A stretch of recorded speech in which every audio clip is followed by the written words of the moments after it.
vengeance. Gold! Hello, everybody! Welcome to another Vengeance God stream. My name is Mikey Fatum, also known as Vengeance God, also known as Ambassador Kale, also known as Whale Probe. No. And I'm realizing right now that I forgot to turn on my lights, so 1 second.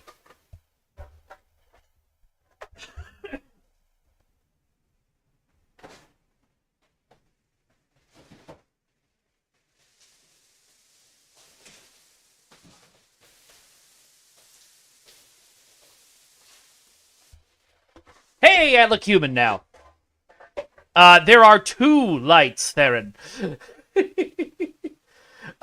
Because they're over there, Fragrance. I don't have a button on my desk, and so I come in, I sit down, I start setting things up, and then I remember because like the overhead lights in the room are on, but I need the fancy streamer lights on so that I look beautiful, so you can all see my gorgeous face.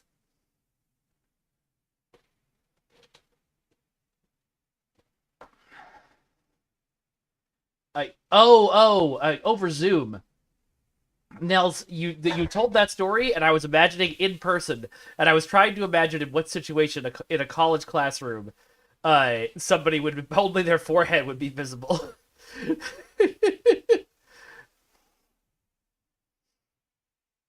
Yeah, I need a stream deck, Fragrance. I need that real bad, and I need oh, thank you, Theron. And then I need to figure out how to make these lights, which are film lights, not Hue smart lights, work with my stream deck. All right. Yes, please, someone buy me a stream deck. It would be so nice to just have something right here that did that stuff. I could program it to do funny things. Maybe. Disco, I did. Honestly, that's a decision I would have made years ago. But Cryptic didn't want to do it. I'm glad that they are phasing it out slowly. When I saw the announcement, I initially was worried they were gonna just drop the forums immediately, and that would have been bad. But the forums are wildly outdated. They're so old. A Discord server will work a lot better. It'll be easier to moderate. It'll be easier to bury flame wars. I think it's actually a really good decision. There are, however, going to be people on the forums. I'm not looking. I just know it's there. Oh, well, good to know, Fragrance. Thanks. I just grabbed one on accident. I'll see if I can fix that while we're talking. What the heck was I saying? I completely forgot what I was saying. It's gone now. Oh well, it's ADD! ADD Beyond. Alright. Alright. Where is it? Where's the stream deck? So I can replace it with a good stream deck. Yeah, it was forum stuff, but I forgot.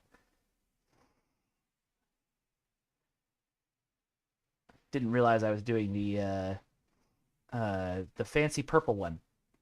Let me add a correct one to my thing. Yeah, there's a button for fan suggestions for stuff I can want.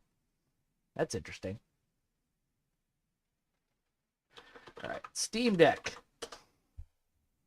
I did take some pictures, and I will happily, right, Stream Deck, not Steam Deck. I will happily share those on my social media. When I'm in a cool immersive experience, I feel like if I'm looking through my phone, or I'm in any experience, I feel like if I'm looking through my phone, like I feel like I'm distant from, like I'm what's the word? Not connected to the events that are going on. I feel like I'm watching them from afar. And so I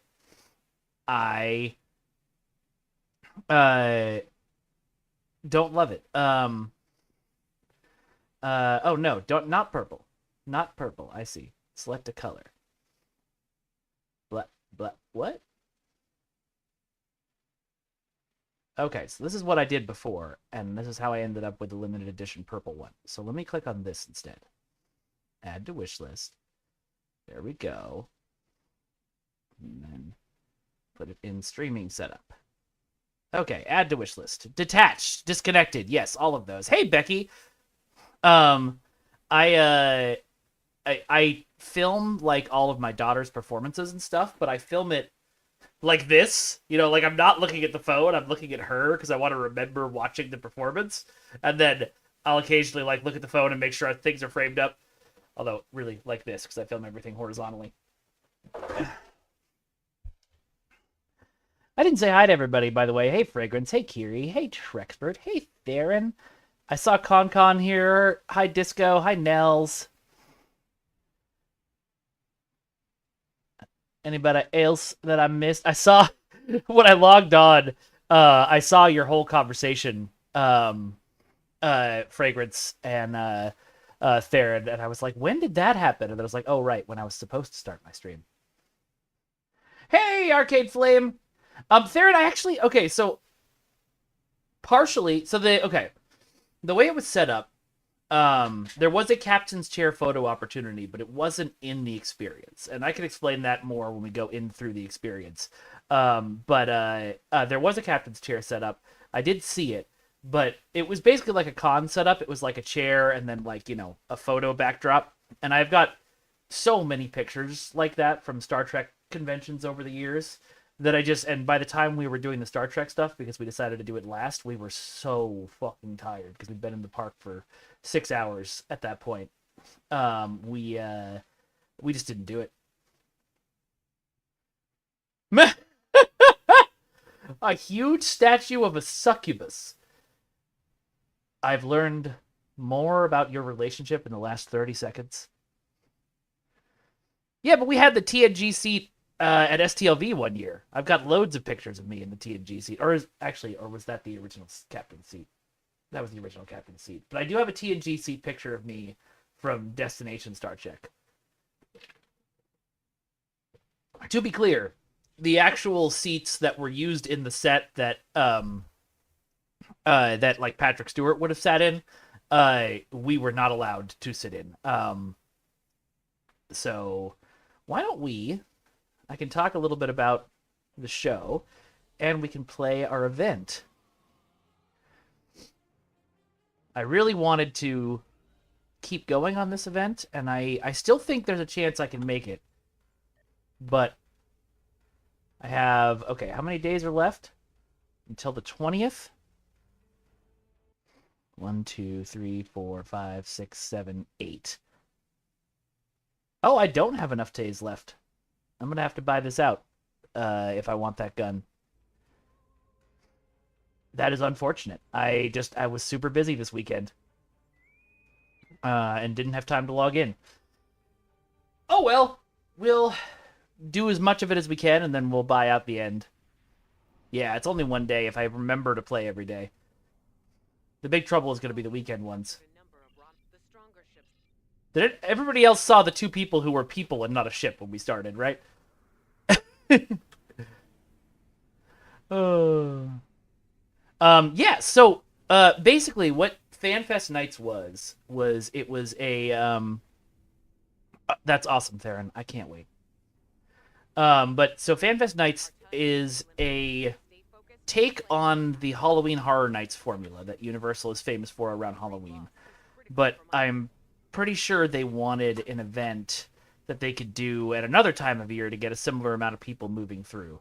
I can't judge how successful it was based on last night's because I think it was slower because it was Mother's Day.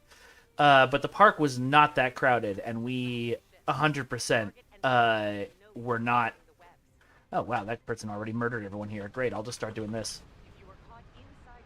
What am I saying? So there's there were like walkthrough experiences and there were shows. I think there were 3 walkthrough experiences. So the walkthrough experiences, I'm still cloaked. That's weird.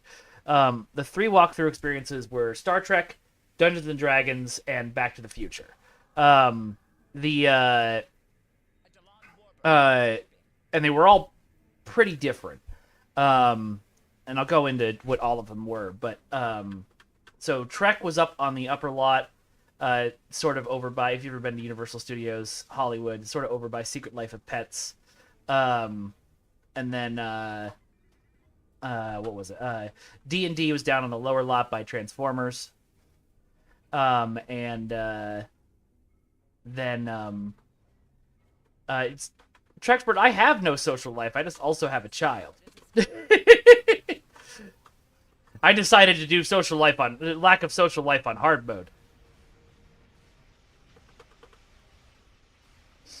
Hey, Sheb. SFC, I would say without the way I would rank them is thusly. I would say Back to the Future was the absolute best, followed by Star Trek, followed by Dungeons and Dragons. The Hill Valley experience was amazing. So they have the actual set of the clock tower where they filmed Back to the Future. That's on the lot because you're actually at Universal Studios in Hollywood. So if you take the studio tour, normally, you drive by it, you get to look at it.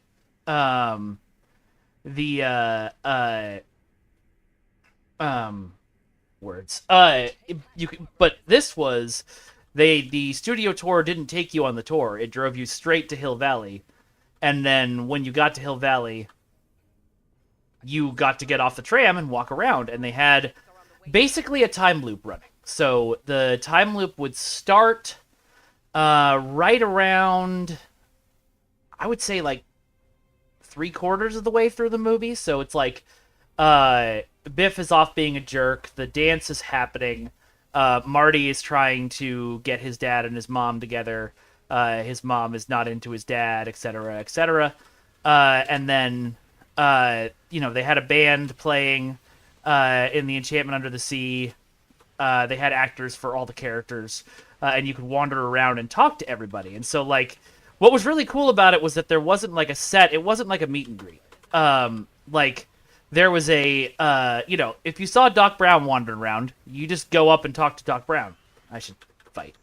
And we did. But Mei Ling, he was, the actor was playing it up like he was trying to figure out how to activate Marty's time machine. And so, he would ask a bunch of leading questions like, how would you, once the lightning bolt hits, how are we going to connect Marty's time machine to the lightning bolt? And so Mei Ling got to be like, well, what if you put a hook on a long thing? And he's like, that's genius. And like you said, everybody was really on point and into their characters. They were all really good. The principal, is it Principal Skinner, or is Principal Skinner is Principal Skinner from Ferris Bueller? Anyway, the guy playing the principal was perfect. He gave a big speech about how there wouldn't be any, dancing or making out. So I tried to distract it. Skinner is Simpsons. Jeez, okay.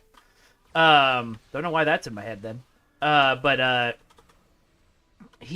tried to distract him, being like, "Hey, there were some kids necking over there," and he sort of responded by thinking I was being serious and deputizing me as a hall monitor. So I gave him a fake name.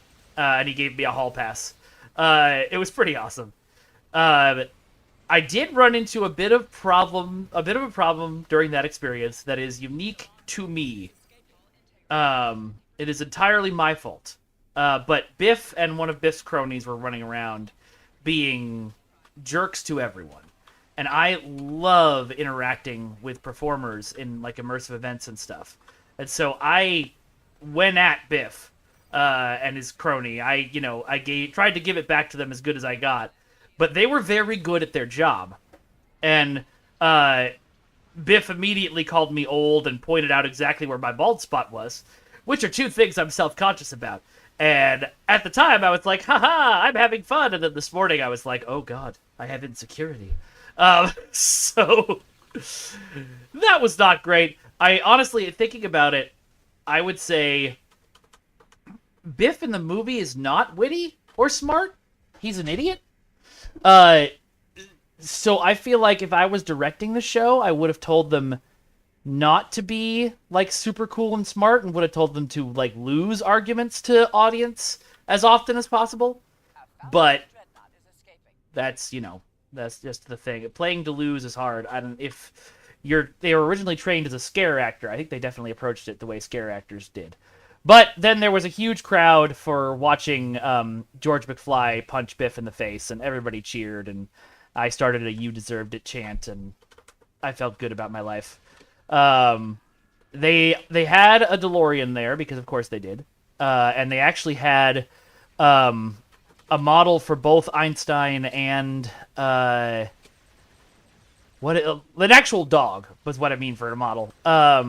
What's the younger dog's name? The dog in the past. Anyway, they had both dogs. They switched the two dogs off, and so you could get a photo of you with the dog next to the DeLorean. The line for that looked like it was 2 hours long. Yeah, the art of losing is really tough. Yeah, no, it seemed like that's the sort of thing that he should have done, Trexpert. Like a lot more like have a nice trip, see you next winter kind of stuff, I feel like. But I could be crazy. Um but so then at the at the end of the loop, once Marty's done his big solo on the stage and everybody's gotten together and Biff has gotten punched, they projected the end of the movie. Well, not the end of the movie, but the part of the movie where Marty goes back to the future, in a like on the actual clock tower, and then showed the clock tower, and then like at the exact moment when lightning hit the clock tower in the movie, they set off a big firework package behind the real clock tower, which was really cool. And they had just permanently right where Marty would have taken off, the flaming lines of the car and the spinning out of time license plate. The out of time license plate was just permanently spinning there, so you could take pictures in front of it looking like Marty had just left. It was pretty cool. It was probably my favorite part of the whole night. They really just leaned into like immersive and LARPing. And they did an announcement on the tram beforehand of like if you see a character, follow them around, talk to them, like you can be a part of this. But a lot of people just stood and watched and filmed, and didn't interact at all. Like there was me yelling at Biff, and there was one other group who was like, following George around and encouraging him, and that was about all I saw. At one point, I went to go talk to Marty's hot mom. I do not remember her real name. Well, I remember the actress's name. It's Leah. Maybe I don't remember the actress's name. But anyway, I went to go talk to her, and I saw I just walked up to start talking to her like I did to everybody else, and somebody got mad because there was a line apparently to go up to talk to her, and I was like, "You don't understand how any of this works. You just talk to her. Don't wait in line. It's not a photo op." Lorraine, there we go. Leah Thompson, thank you. Trexpert, you are my personal Wikipedia, and I appreciate you. So yeah, that was a really cool surprise. I didn't know anything about what the Back to the Future thing was going to be. I tried to remain super spoiler free on this whole thing, so that was neat as hell. I really enjoyed it. Yeah, show up with a doctor's psychic paper. There you go. This just says I can do what I want.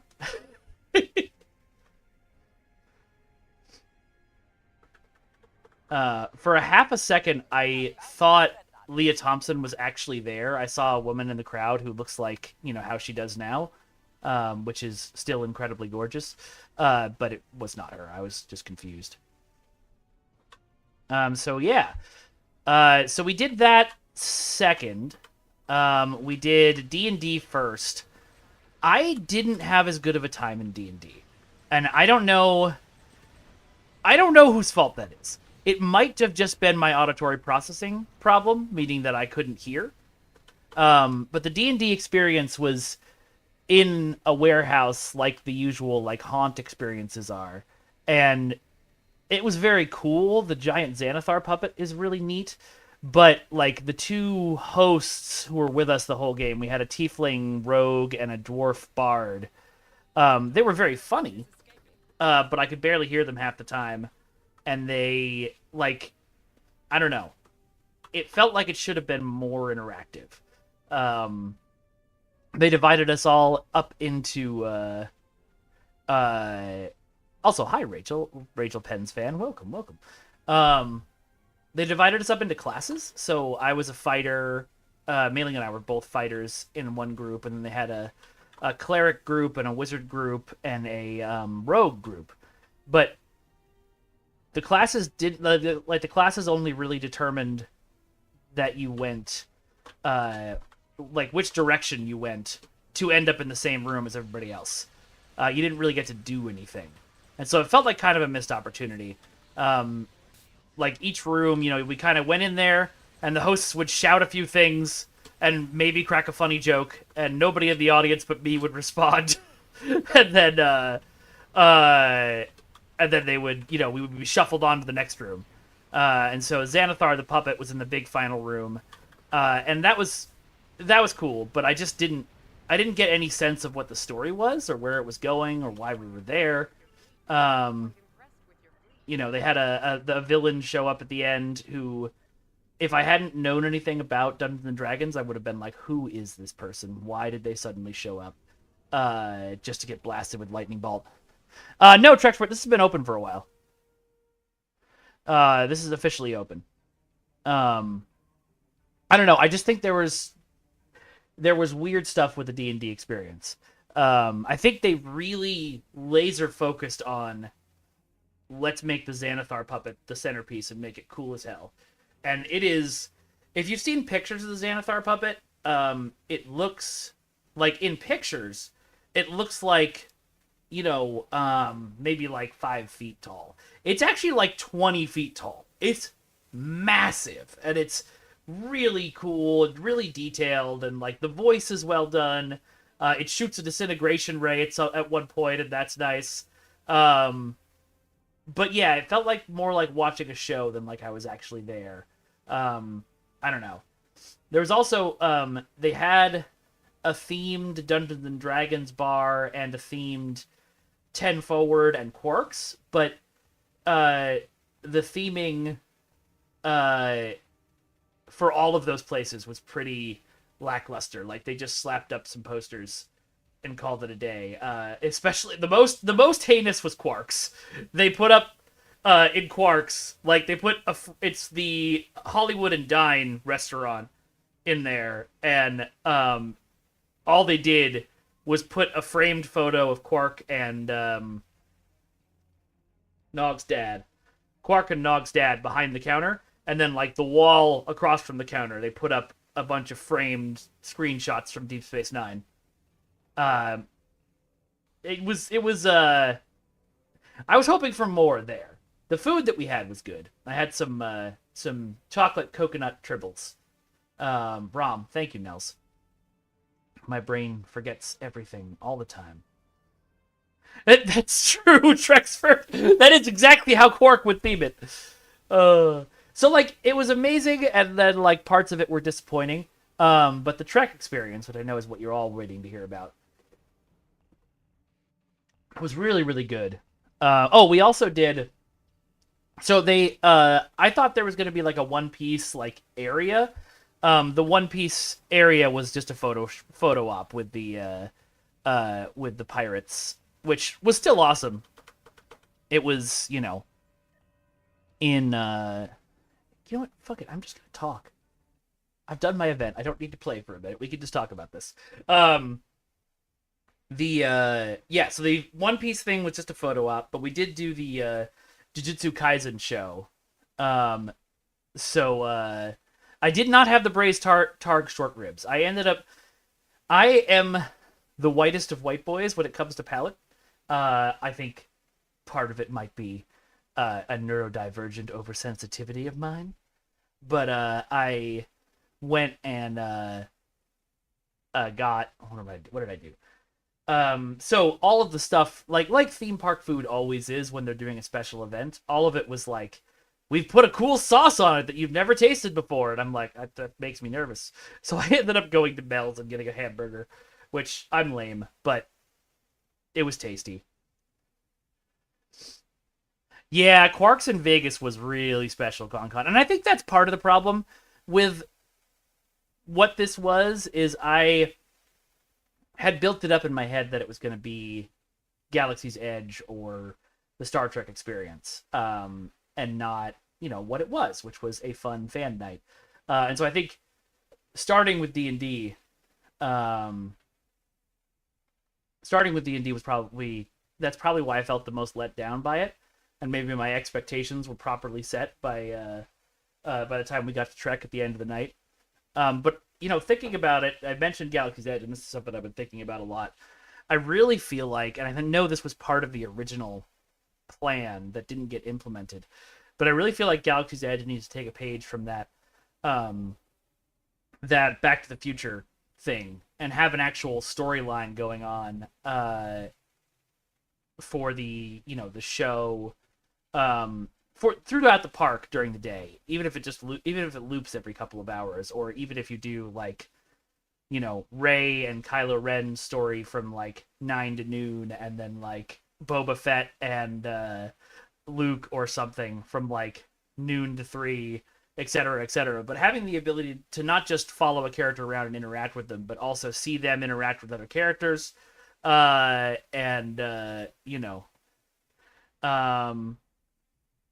seeing a storyline going on. When they opened Galaxy's Edge, they had a lightsaber fight between Rey and Kylo, and I'm like, you got to be doing that once a day. It was so cool. Do it all the time. That's awesome, Trexpert. Was it the same green screen thing that Katrina's parents went through? If you look at her profile or her social media, you'll see it. Let's see. Fragrance, I need to pick me up some Series 2 Kyber crystals, but I am broke. I'll tell you what. Send me the $300 I need to buy the entire set of both new holocrons and all the new Kyber crystals.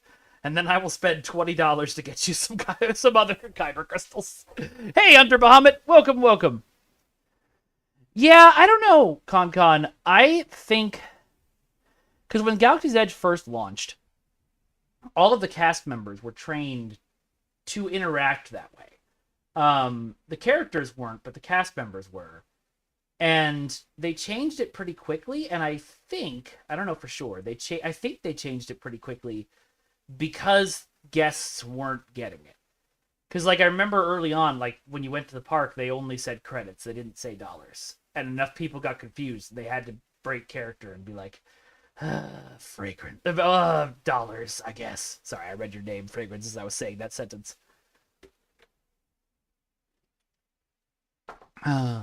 But yeah. Anyway, so I don't know. I would think that would be a really cool thing to do and a better way to make Galaxy's Edge even more special. And I still think it's pretty special as it is. But yeah, so Star Trek. So the Star Trek experience there is framed as you're taking you're at the Starfleet Command Spaceport Los Angeles, and you're taking a shuttle to the Starfleet Museum so that you can take a tour of the Enterprise D, where it sits, where it was during Picard before Geordi commandeered it. And so you get there, you go through a couple of like themed Star Trek looking hallways, and you get onto you go. Let's see, yeah, you get a quick briefing, and then you get put on a shuttle. I don't know if it was just because there weren't very many people, but you could tell the shuttle was like the shuttle had a door that you walked in and a door that you walked out, and then the screen was showing the like view screen was showing the shuttle at warp, but they left both doors open, so you just walked through the shuttle. Like there was no, we're in a shuttle and we're transporting now. It was just walk on through. I don't know if that's how it's supposed to work or if there was just something different that night. But you get there, you're looking out the view screen at the ring of ships around there, and the host was, there was a ensign in a science uniform who was doing a whole welcome to the tour of the museum, I'm excited for your tour kind of thing. And then she was like, does anybody recognize the ship out the window? And me, I don't know why, I expected everybody to say something, but I was just like, it's the A! and it was only me who said something. And a couple people had raised their hands, and so I felt bad. But she was like, yes, it's the Enterprise A, and she looked genuinely surprised. So I wonder how many people actually responded to that. But anyway, you're looking out the window, she's giving you the spiel, and then this weird alien entity shows up and flies into the station. You're in the cargo bay of the Enterprise D at this point, and they have the barrels there that crippled Worf, so that was fun. But so you go through. There's maybe Trexpert. I don't know. I mean, it might have been. I had a feeling it might have been a gotcha question where people would be like, "That's the Enterprise," and she could be like, "Actually, that's the Enterprise A." I don't know, but it was funny. So anyway, we got into the med bay. The med bay was 3 beds and some LCARs up on the walls. But it looked pretty good. I looked up and that was a mistake because they hadn't actually built a ceiling. But the room itself looked great. And this medical officer was trying to figure out what's going on. She kept scanning the sick bay beds and then complaining about the old tech that wasn't working because she had a TNG era tricorder. And so she hustled us along to engineering. And they built the Geordi table in engineering, and then there was a window to the warp core. But the warp core was like, 5 feet wide, something like that. Maybe 2 or 3 feet wide. It was a mini warp core, which was fine. It still looked good. And there was an Orion and a Bajoran engineer in there, and they played around with like, why were you sent here? Well, we shouldn't be sending tourists through engineering. What's going on? And then those two were great. They hustled us along to a turbo lift, which was a really cool turbo lift. It was also funny because right at the beginning, they give you like a safety briefing like they do for Star Tours. And at one point, the person doing the safety briefing was like, we've made some modifications to increase the size of turbo lifts and make the bridge more accessible, because they had to make some changes in order to make everything work for a theme park experience. And they absolutely 100% knew that all of the Trekkies would be like, this isn't screen accurate. What have you done? So, but yeah, so you go through into the turbo lift. The ensign in there, the guy who was playing him looked like Billups. Like, just looked almost exactly like him. I don't think it was on purpose, but it was really funny. And he was trying to get the computer to take us down to the transporter bay. And because the entity had taken over the ship and the warp core was about to explode, the turbo lift wasn't responding, and it took us up to the bridge instead. And he was doing a great job of being a panicked ensign way in over his head. And then you get on the bridge, and you don't get to spend a ton of time on the bridge. It's not like a big photo op opportunity. They have a screen set up on the view screen, and there's a Vulcan, a Trill, and surprisingly, Trexpert, someone got electrocuted by rotoscoped electricity during the D&D thing, but not during Star Trek. There's a Vulcan, a Trill, and something else. Maybe a human. I've forgotten. But they were, as everyone else had been, confused why there was a tour group on the bridge. The Vulcan was doing a great job of being completely nonplussed by everyone being about to die. And then the entity kind of pulled out of the ship and was like, whoops, my bad.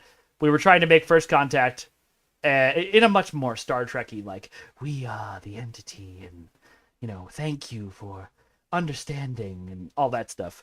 And then the 3 ensigns on the bridge got to get really excited that they'd made first contact with an unknown life form. And then they usher you off and back into the night. And it was so good that I almost wanted to just get in line again. Like, I rushed through it now, but it was really good. Unlike D&D, I could hear everything. The spaces were small enough and the actors didn't have to shout. And the actors were all doing a really, really good job of, like, hitting the, like I said, panicked ensign over their head. It was really, really cool. I did get a quick selfie of Mei Ling and I on the bridge, and I think I got a quick picture of the bridge as well. Didn't really have enough time to process like, hey, wait a minute, I'm actually standing on a Star Trek movie set right now. But it was a really cool thing. It was a lot of fun. I really enjoyed myself. Mei Ling really enjoyed herself, and she's the main Trekkie of the family, so that was good. Um, there was one point. So there's a lot of people. There was a lot of people dressed as uh,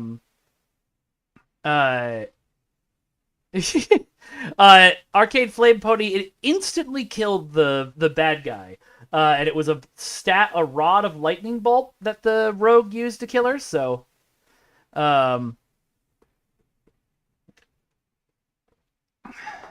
no, Fragrance. This is the actual bridge. So when Picard wrapped, they were going to tear down the bridge, destroy it like you would any other set.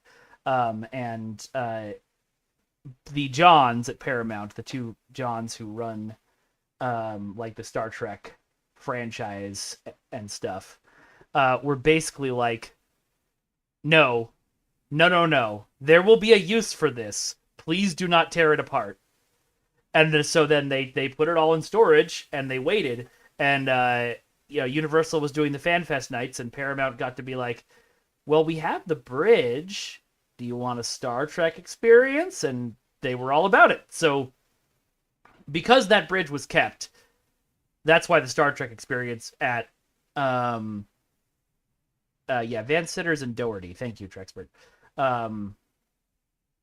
That's why the experience happened at Universal FanFest nights, because they were smart enough to save the bridge. And so, like, they wouldn't have built a new bridge. The only way this worked is because they had the bridge already. And it was really cool to get to walk on it. I don't think they were being very good about sending people through and, like, not letting people touch stuff. Like, I don't think it got a lot of damage. And obviously, like I said, they had to rework it a little bit to make it accessible for, like, wheelchairs and stuff. It's neat to have it as, a sacred relic or whatever, but I'm much happier that people got to experience it rather than it just sat in storage or something. Exactly, Nihilus. Also, welcome. Also, hi, Musin. That was an excellent guess. They did have some really funny posters in the D&D experience about, like, are you depressed? Mind flay your problems away. But yeah, so I really enjoyed that. I thought everybody did a great job. I thought Back to the Future was like really up here because of how interactive it was. And then Trek was good because it was still interactive and I could follow the story. And then D&D was kind of down here because I couldn't follow the story and I couldn't hear the actors. Oh, that's cool, Fragrance. Damn, get him to send me some. And then maybe above D&D is the cute Jujutsu Kaisen movie. I don't know anything about Jujutsu Kaisen. I've watched one episode, but they managed to give enough background. And the film, it was, one of those 3D movies, was clearly lifted wholesale from Universal Studios Japan. Like, they referenced Universal Studios Japan constantly in it, which was really funny. Does anyone, before I go back to the game, because that's kind of the other thing was, they had a band called the Flux Capacitors, that was playing in the big open square throughout the night. And they're a great band. A lot of my friends have booked them for like big parties at Comic-Con and stuff, and they're amazing. They did, they played the Pokemon theme, they played the Power Rangers theme, they played a bunch of 80s and 90s hits. They played Chumbawamba, and, all of these tourists who were just sort of standing around started jumping up and down. It was really fun. They're a great band, and I'm glad I got to see them live finally. So that was cool. There was apparently fan meetups happening down in the lower lot, but if you've ever been to Universal Hollywood, and I get up again, the lower lot is like a pain to get to. Like, you have to go down like 3 sets of escalators, and so we went down to the lower lot to do D&D, and then we came back up and we weren't going to go back down. So I don't know what the fan meetups were like. There was a DJ there, so I assume the fan meetups were some kind of dance party. But yeah. But yeah. So overall, recommend FanFest nights. Felt like I got my money's worth. Dining Pass was also worth it. And, yeah. And if I take this and chop this part out and just put it online as my review of FanFest nights, will anyone follow that rambling pile of bullshit I just gave you? All right. So shall we play some Star Trek Online? Let's do a few more TFOs and stuff.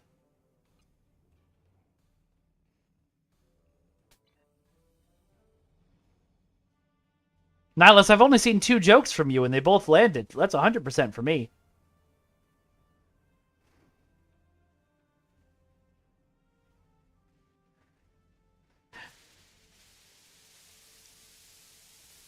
Fragrance, your long cat is somewhat disturbing. Trexpert, I have begun calling it the 405, and I hate myself for it, and every time I do it, I'm like, no, it's 405! I will not give in. It sounds stupid to call it the 101. You can't change my mind.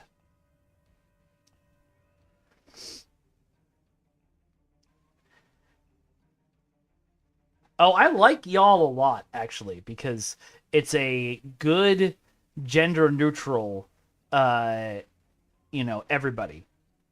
And English doesn't have a lot of those. So I've actually adopted y'all and folks.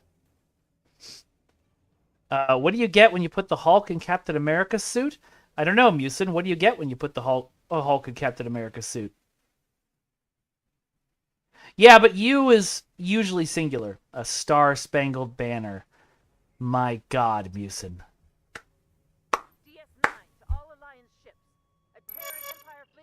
Hey, thank you very much for the subscription, Wenlock. I appreciate it.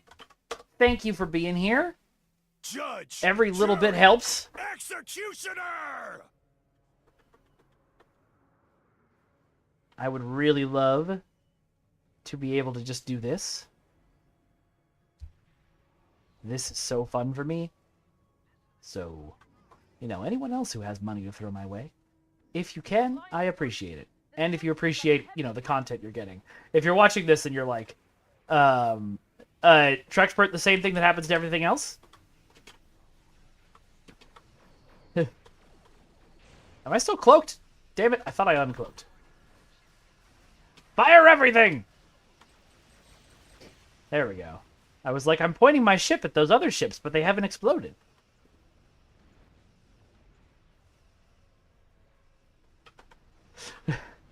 I remember there was a brief, feud where, because what happens to the Toad if you get struck by lightning line was one of the lines that Joss Whedon wrote for X-Men.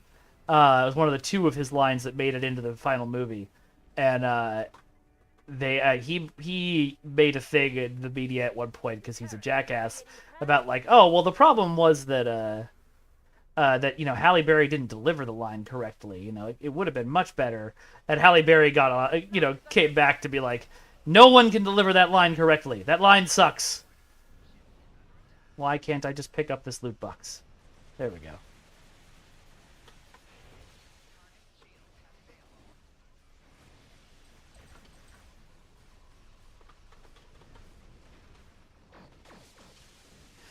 But yeah, it's really funny. So, I talked a little bit earlier about how Biff's actor had accidentally gotten to me. And how it's 100% my fault. I engaged. His bald comment to me came after he said something about, aren't you too old to be at a high school dance? And I said his hairline was receding already. And so I gave him permission explicitly. I consented to the interaction I had with him. But it is funny how badly it affected me. Mei Ling was like, hey, why don't we stop? This seems like it's getting a little real. And I was like, what are you talking about? I'm having fun. And then 2 minutes later, when I was still replaying that conversation in my head, figuring out how I could have one-upped Biff and finally gotten revenge on a bully, I was like, oh no, that actually happened. I definitely got too in character there.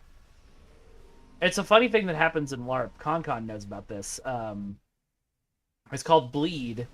And it's why a lot of immersive events, if you're going to encounter any kind of content that could be in any way upsetting, even just, bullying, they do a de-rolling thing at the end of the event to make sure you can, like, put your character behind you and not take them home with you, which is essential for being able to play a lot of the really emotional things that happen in LARP.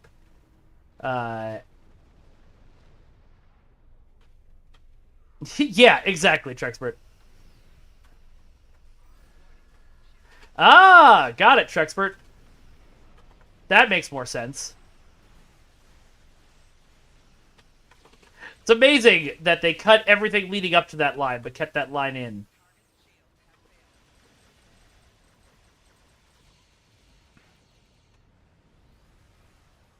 Yeah, aftercare, exactly, Nels. Honestly, it's very similar. You will find that the Venn diagram between kinky folks and LARPers is a circle.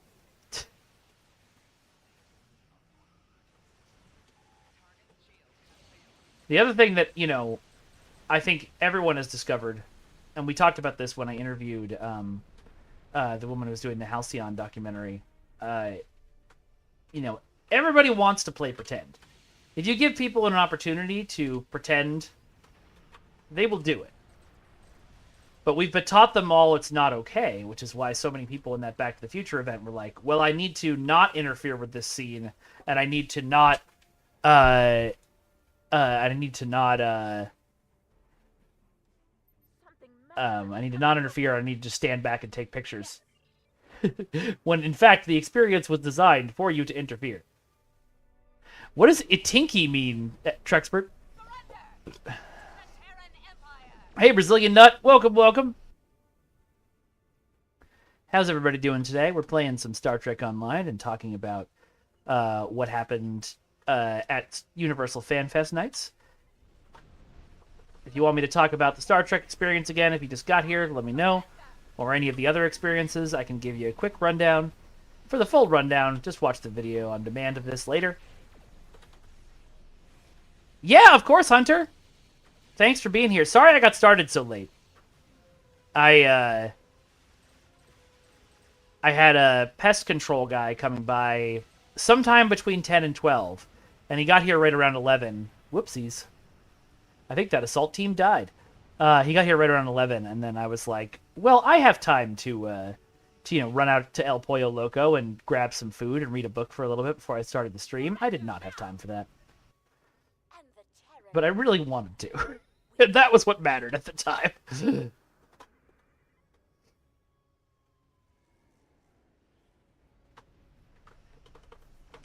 I know I said the K in kinky. I don't believe you, Trexford. No, I probably stuttered over my words. I do that.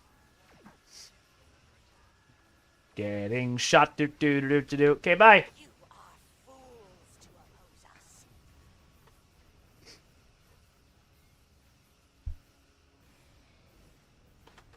Ha! I'm sorry, Nihilus. We laid out sticky traps for you. No, we have a fly problem. But it has gotten a lot better lately, which is great. Getting the house cleaned and then putting out some traps really was the solution. Conquered everyone else in our reality. Yours will fall. I just had a thought about, like, being Mirror Lita, but every time you run this TFO, it's a time loop, and you're just stuck in trying to conquer DS9 over and over for thousands of years. Yeah, there's a little bit of that. And there's people who, Concon and I were talking earlier about playing to lose. There's people who still look at role-playing games and playing pretend and LARPing as something you have to win. Because it's a game, so you should win it. And, as we all know, that's not good. Because that leads to metagaming and PvP stuff. And so the concept... I first heard this a couple years ago when I went to my first Blockbuster LARP. And the concept of playing to lose is making the interesting choice, no matter what effect it has on your character. Alliance forces. Terok Nor has been disabled.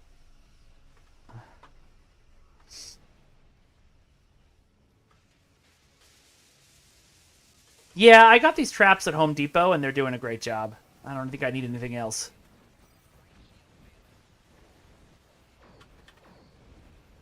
Okay, we're going to cloak and heal for a minute. I remember at that same LARP where we first discussed playing to lose, they were going over safety features, and somebody was talking about, like, they were talking about how we have this thing where if something unsafe happens, someone can say hold or yell hold, and everyone has to stop and freeze in place until we figure out what's going on and fix it. And that was mostly for, like, people are going to trip over something, or there's, like, a dangerous thing about to fall over or something. And one guy immediately raised his hand and was like, what's to stop someone from, like, using that to stop when they see me coming up to stab them in the back to, like, get out of what I'm trying to do to them? And I'm like, we were all like, I think you've missed the point, my friend.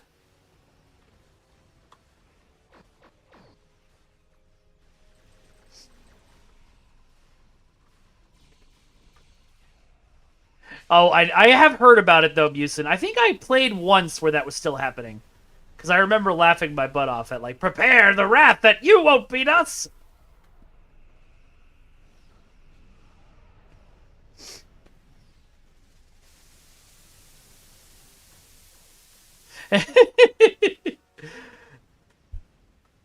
I think I've told this story before, but the Dead Alewives D&D sketch, some friends of mine and I used to become comedy gods at our local community, not community college, at our local college, at the college I went to, because they would have, like, these open skit nights, and so we did it once. We just did it as a scene.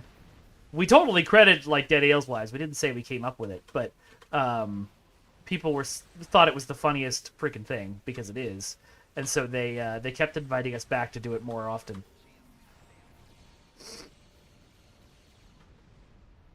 If you have not seen the Dead Alewives Dungeons and Dragons skit, it's on... So I don't think there's video of the actual comedy group, the Dead Alewives Club, doing it. There's only the audio, and then someone used characters from 8-Bit Theater, if anyone remembers that webcomic, to make an animatic of it. And it hit at that time in the internet's life when magical things could happen and everyone loved them. Excellent find, Trexpert.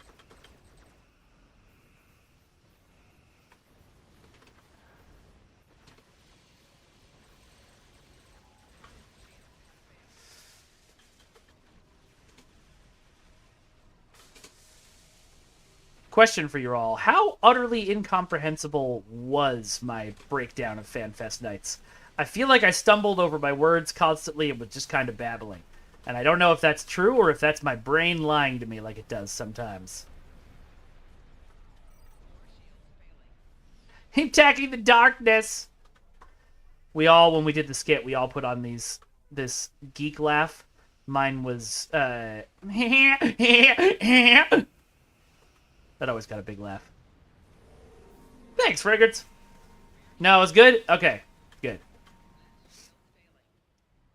A lot of times when I'm explaining stuff and trying to do multiple things at once, like read chat or even play Star Trek Online. Oh, thank you very much.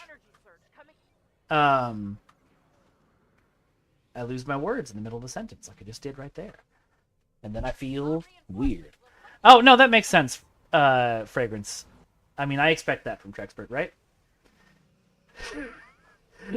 That is funny, because that is the last thing you'd expect from Trexpert, the nicest person in the universe.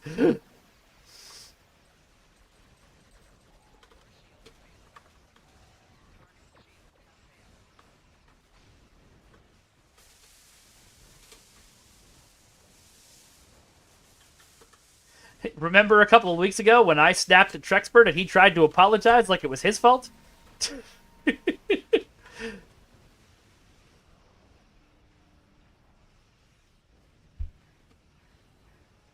Alt 4 for cheats mode. There we go. So when I was a kid, Last of me. we probably have. When I was a kid, there was a service called the Imagination Network.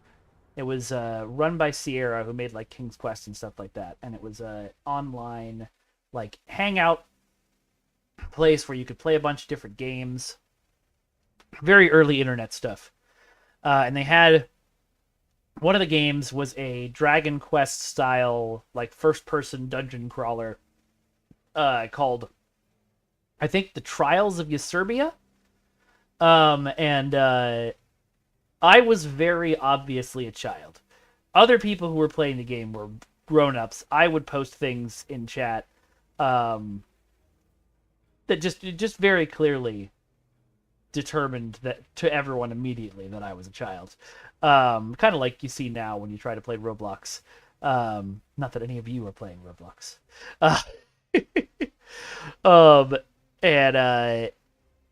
So at one point I was going through a dungeon and I must have said something that one person found annoying, and they literally were like, "Hey kid, press Control-Alt-Delete to get 20 levels immediately."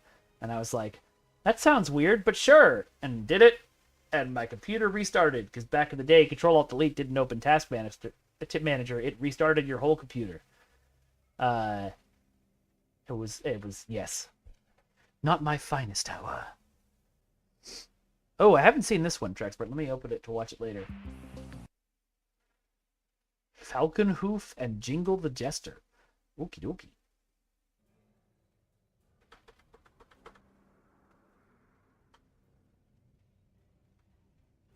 What am I going to do now?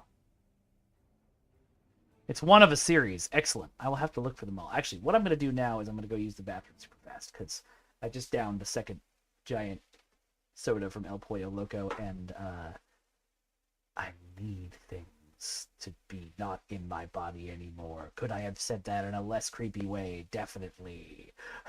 All right, I'll be right back.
And we're back.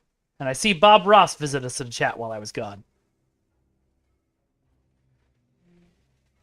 Yeah, El Pollo Loco is nice because it is a fast food place that is somewhat healthy for me. Because I could just get, like, roasted chicken and broccoli. Okay, where am I? Because I still have all of these missions. I was... Oh, right, I got... There's the whole new Romulus mission thing, and the whole Solanae Dyson Sphere mission thing. Wait, am I still in Borg Advance, too? No. Alright, chat...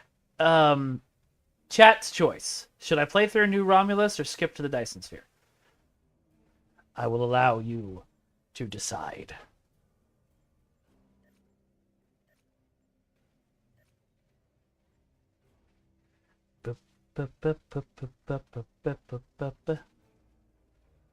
Okay, new Romulus, new Romulus.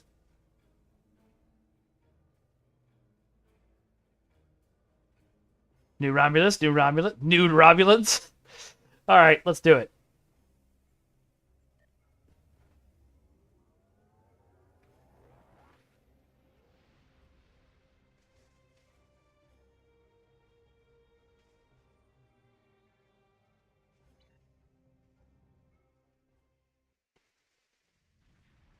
Yeah, I remember having fun with new Romulus stuff. Oh, just beam the new Romulus. Yep, beam to staging area.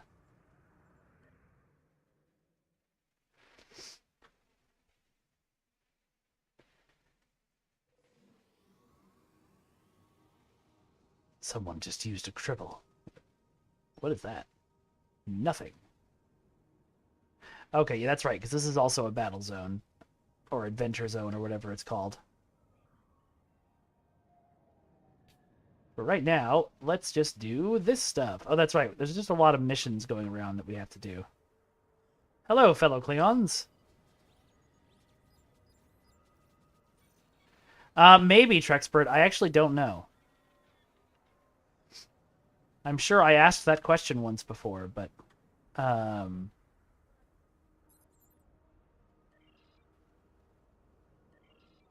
Okay. But I have a terrible memory.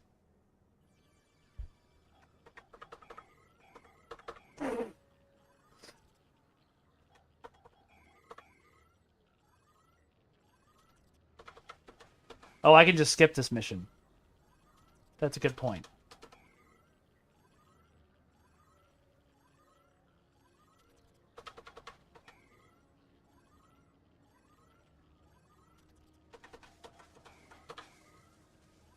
I mean, now that I'm in the middle of doing this radiation scan, I'm not going to stop, because I can't stop something in the middle.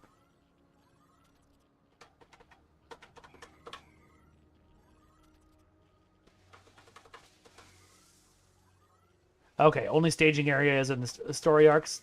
I'll just do it.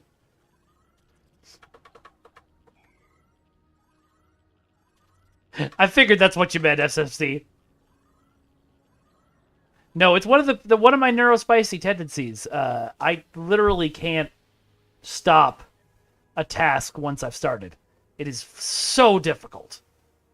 Which, you might imagine, makes being a parent somewhat difficult, because 90% of parenting is stopping one task to do another.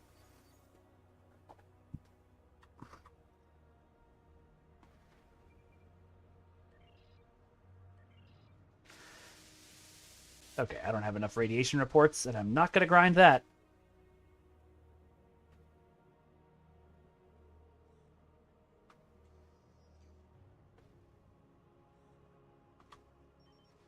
Not according to the mission journal, Trexpert. We just finished Borg Advance. Goes right into New Romulus.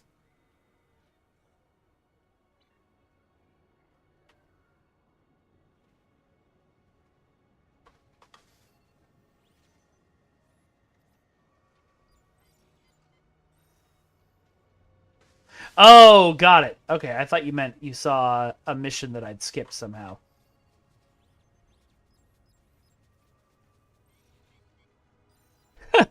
SFC, same.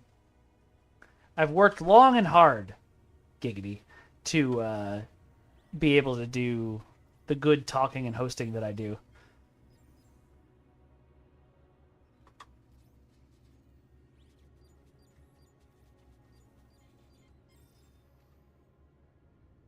All right, we're almost 50%. Whoa, 50% there. Oh yeah, chronologically they precede this. Yeah. You know, there's nothing wrong with having a script, SFC. It can throw you off when you have it can throw you off when you have sorry. Brain had a thought. Hey, thank you very much for the follow, Dasulsi. Welcome, welcome. I don't think I've seen you here before. How'd you find us? Anyway, you can get thrown off if you have a script. You can get thrown off when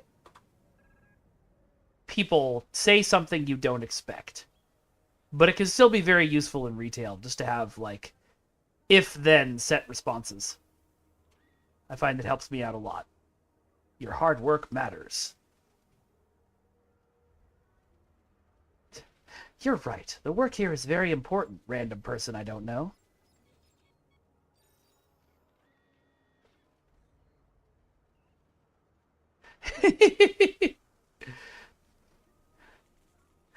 Obviously, and completely knowing what you're talking about. I wonder where I turn in these reports that I found. Do the Epos have talents? They've got the galaxy in the iron grip of their cuteness, so probably. 80% there, baby. I still don't know where I turn in reports.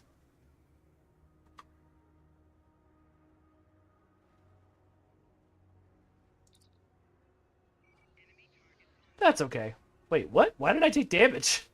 Who's attacking me? Oh, that was like a Tal Shiar person. I thought I was encouraging them. Goodbye.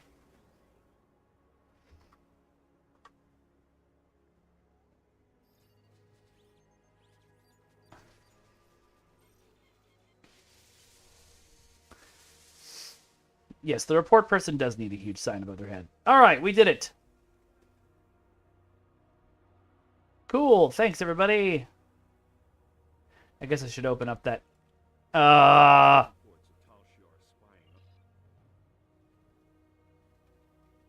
Okay. Gotta find a hidden recording. But first, I've got to open up some stuff. What is this? Oh. Oh, no.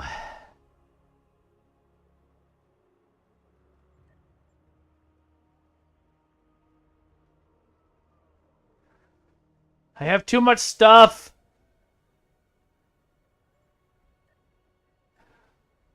All right, we'll take as many as we can and open them up.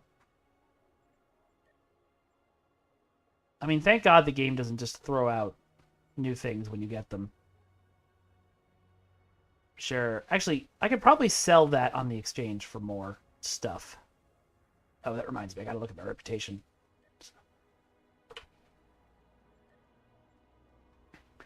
I could sell my regenerators and components, but I was told they were very important. Oh my god, I'm like 1 point away from getting the third. Or fourth. Meanwhile, here I am deeply far away. No, actually, we're halfway there. Whoa! We're halfway there. Whoa! Living on a prayer. Oh. Gotta open and sell this shit.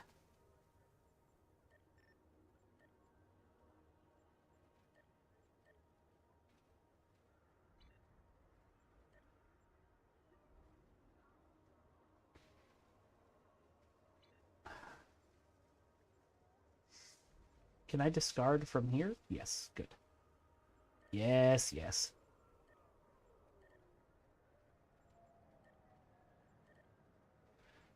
Okay. Oh, but speaking of which, my ship does have an injury that I should use those to repair.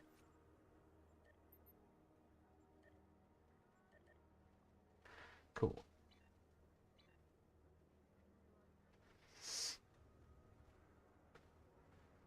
All right. Let's access the hidden hidden data cache on New Romulus. I'm guessing originally this mission you had to just kind of run around until you found the thing. Ship go ouch. Let's see, it's actually over here. Okay.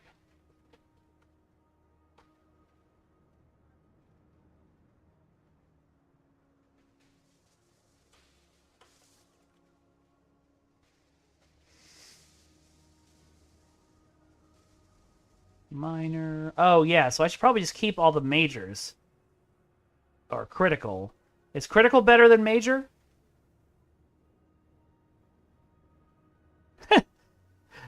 That doesn't sound easier, Trexpert.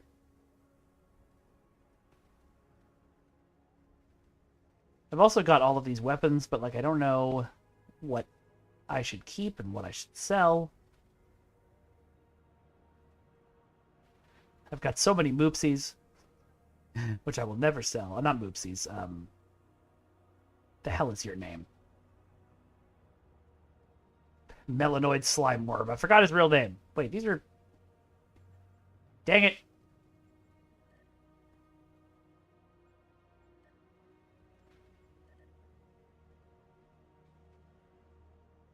The special this like this you find are only available in the other areas after competing rep tiers. Murph! I saw there was somebody in a lower decks costume yesterday running around carrying Moopsie. And the third or fourth time I ran into him, I finally was close enough that I could be like, you can't have that thing out loose. It'll eat all of us. It'll eat all of our bones. And then he turned around and pointed to the sunglasses he put on Moopsie and said, it's okay. It's cool, Moopsie. Okay, these are trash. I know these are trash.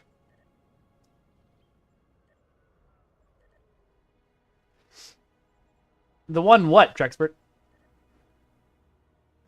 Oh, the hidden data caches. Got it.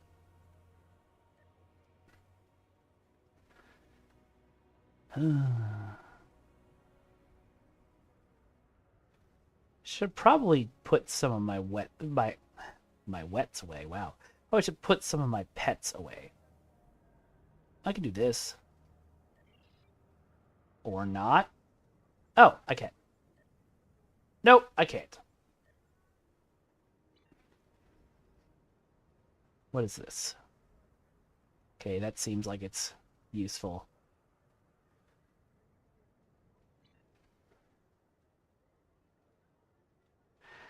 Yeah, that makes sense, but at the same time, I'm not going to come back just to see hidden messages, so...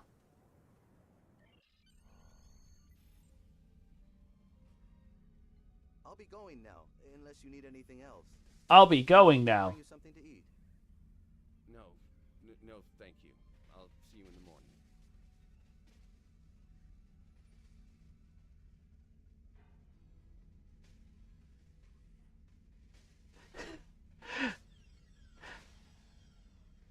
I'm glad we communicated that so well, SFC, that, Speak. How did you get in here? Allow me to introduce myself. I am Sub-Commander Kiana, and I represent certain individuals interested in the future of the Romulan people. Don't patronize me.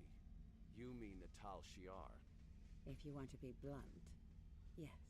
yes. What do you want, Got an ad break coming up in about 5 minutes, so it's a great time to subscribe if you don't want to miss this exciting content. Agree to allow us to advise you on the governing of this colony, and in return, we will do all we can to assist you with any complications that may arise. You want to play Kingmaker.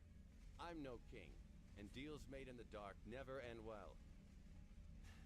If you want to open negotiations, contact my office during business hours. That would be cool, Trexpert. You know as well as I do, that would be pointless. There's too much bad blood. But I think Tatan has a lot of dialogue they'd have to dub over. I'd be lucky to Isn't he the mission giver? So they'd have to do a Mary Chiefo kind of deal. And the disappearance of the Empress has left my organization at loose ends. The Tal Shiar needs a strong leader.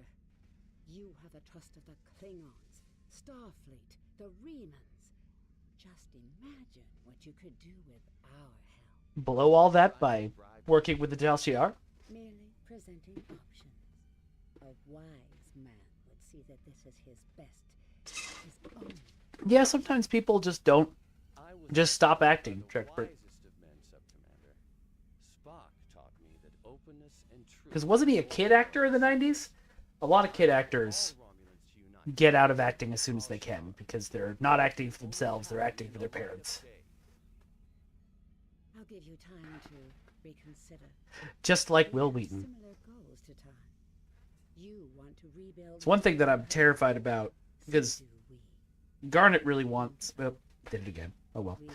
The Fusion really wants her own YouTube channel and like, you know, to be kind of a performer.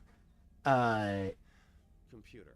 Give And me we're not going to let her do it publicly right now, but if she wanted to start like auditioning for stuff, we probably would let her. And I think she would do really well. But we have to make sure we don't become those parents, because those parents are like Will always talks about how acting became a job for him, and he had his hey Mino Dan, welcome. You know, he was supporting his parents. Their job was his acting career. And so he had to keep doing it even if he didn't like it, because otherwise his family wouldn't have any money. That's a terrible position to put a child in. Your parents should never be your boss. That's no. So we're working on it.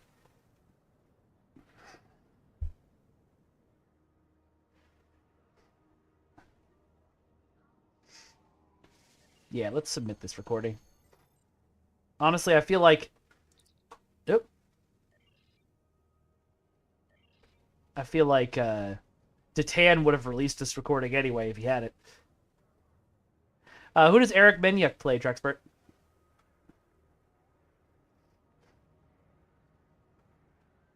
I still need to watch Season 2 of Prodigy. I still need to finish Season 1 of Prodigy. Jeez. Where does time go? I still haven't watched the last season of Discovery. Stupid real life. I know. I know. I know. I hear so many good things about it. Part of the problem is anything Star Trek is something I'm going to want to watch with Mei Ling, which means that it can't even be when I have free time. It has to be when we both have free time. We still need to finish Superman and Lois, and Poker Face Season 2 just came out.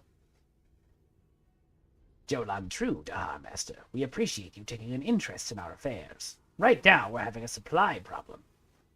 There's a Ferengi trader here named Madron, who seems quite capable of making a profit, but less than capable of keeping an accurate track of our shipments. I've tried talking to him, but he seems to treat any conversation as a type of negotiation. I'm hesitant to escalate this problem to Detan's attention. Kylor suggested we use a third party to help us work out a solution. Oh, I'll work out a solution. I got a Madron solution right here. Let's knock some stuff off my desk, picking that up. Would you be willing to speak to him on our behalf? Maybe you can get through to him. Of course, I'll let you know what we find. And what we find will be Madron's head on my sword. Hey, has anybody ever listened to the song Poker Face in a while? Because I have been hearing the chorus very wrong all these years, and the correct version of the chorus is somewhat shocking. Welcome back, Fragrance. Welcome back.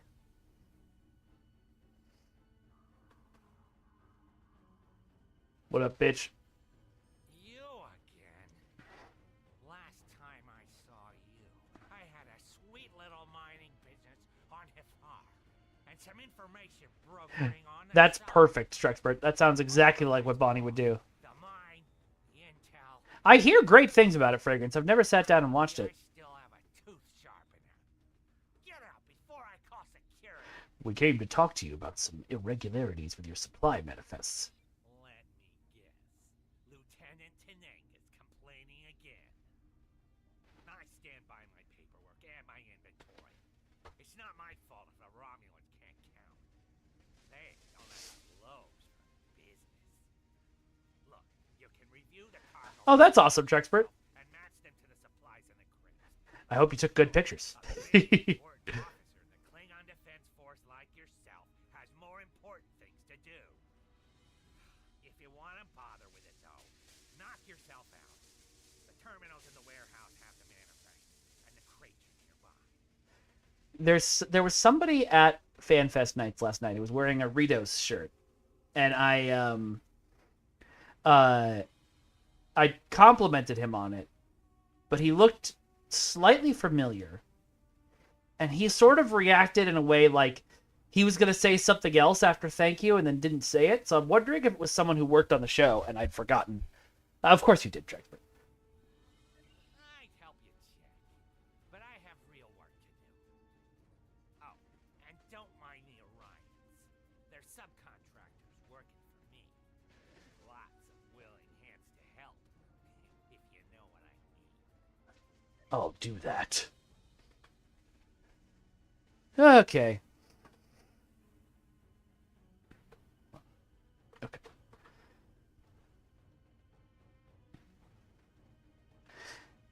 It's so funny because I, like all of you, really love when Star Trek Online takes time away from constant combat to do non-combat oriented missions.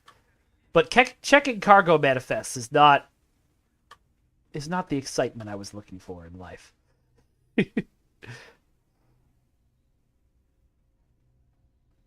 Oh, that's fun, Trexpert. I'm sad I missed that panel.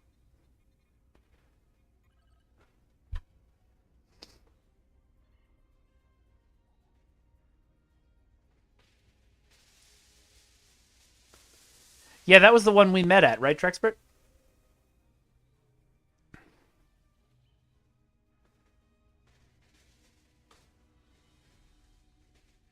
Was that 2013? No, that can't have been 2013. That was 2013?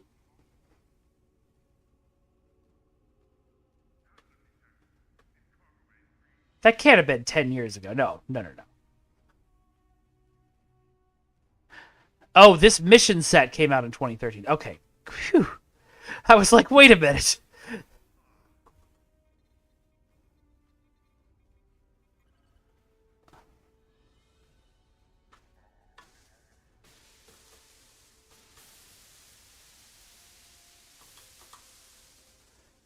Well, recent, as in 4 years ago. And then for some reason, canceled and never did another one. And they went right back to doing STLV instead. This crate is supposed to contain construction supplies, but it's empty. I forgot the character's voice for a second.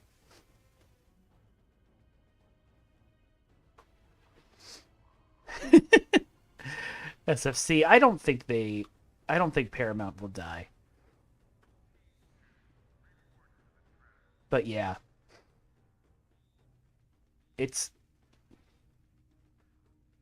Their parent company doesn't invest in Trek the way Disney invests in Star Wars. Yeah, that was cool, Trexpert. I'm glad we got to do that. Okay. That means the manifest I downloaded. Who made these manifests? This isn't entertainment supplies. It's scrap hull plating from old shuttles.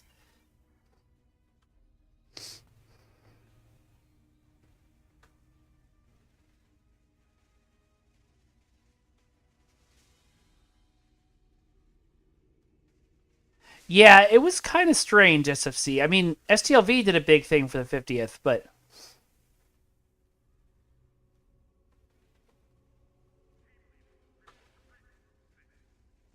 I don't know. Star Trek seems like this huge deal. And there were so many people dressed up as Starfleet officers at the park last night. But, like, I feel like, I don't know.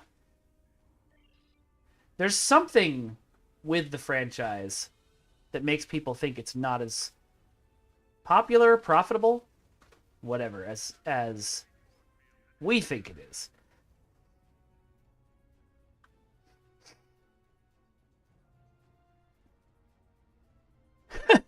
Oh man, QuickTime. That brings back some memories. Me know.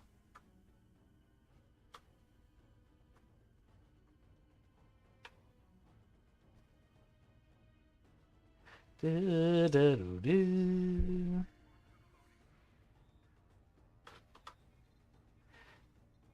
Yeah, I was glad you started following the streams, Drexpert. I knew it was gonna be this one. I'm glad we got to meet up and start chatting. I don't know why we're wondering whether Fragrance smells, but I mean he is Fragrance, so. Old uniforms. Why would anyone keep these in a box marked River Pig Chow?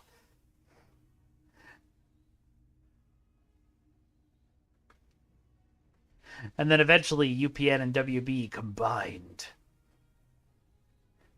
And in one swift move, they got all of the black programming off of their channels.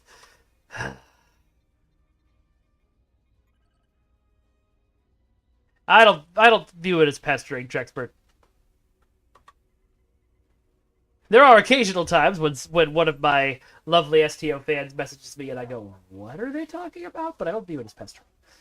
Captain, the manifest says this crate is supposed to contain industrial energy cells, but all I see are some self-sealing stem bolts. God damn it. I wonder if they're the same self-sealing stem bolts. No, not your fault, Trexpert. Everybody's brain works differently.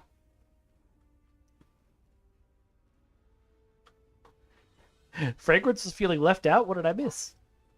Oh, I see.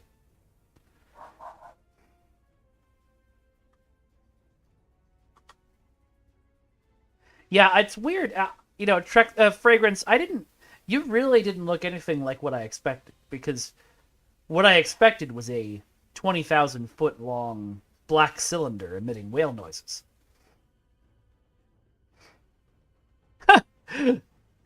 That's awesome, Trexpert. According to the manifest, this is supposed to be a 3-month supply of supplies for the science teams working at the Atli, but half of these boxes are empty.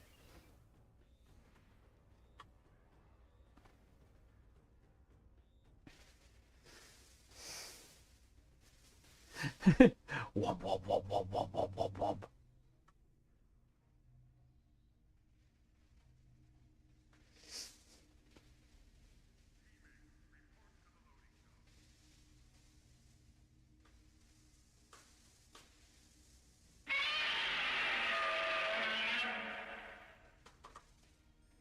So, you check the manifests and the crates, and they don't match up. I knew I should have gone with you.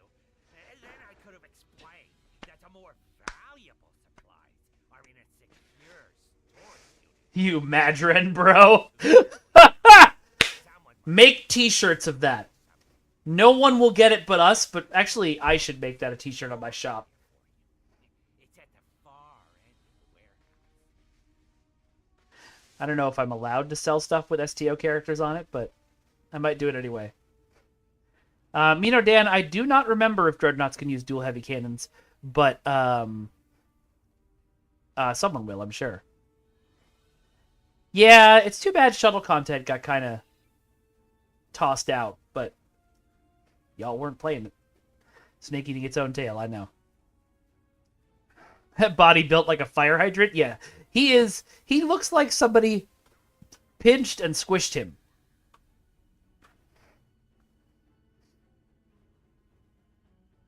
One of my favorite weird technical details about Star Trek Online that I'm sure you all know is that the gum flapping, which is like the lip syncing to dialogue, is based on how loud the dialogue is for reasons. So none of the characters on this stream are moving their mouth because I have the dialogue set too low. I once reported it as a bug, and everyone was like, no, you just gotta turn the dialogue up. That's awesome, Trexpert. Hey, you never know. That's how Jeremy got his start, designing spreadsheets in his spare time. Right, Jeremy? Couldn't just leave well enough alone, could you? I should have known. Your type are all meddlers. What do you mean, my type? Upset my Hirogen friends, and they want to have a discussion with you. Enjoy.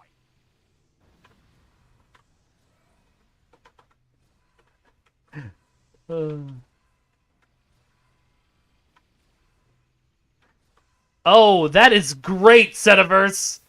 That is an excellent pun. I like it a lot.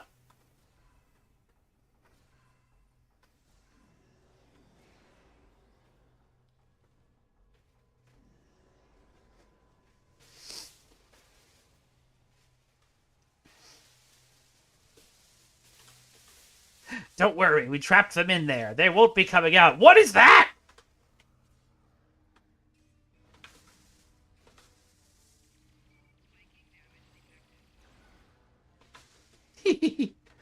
That's so fun.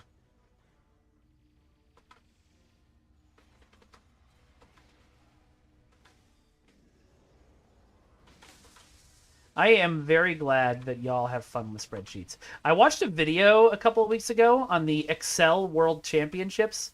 It was really fascinating. I could never do it. But, like, mad props to the people who can. Give me your life energy!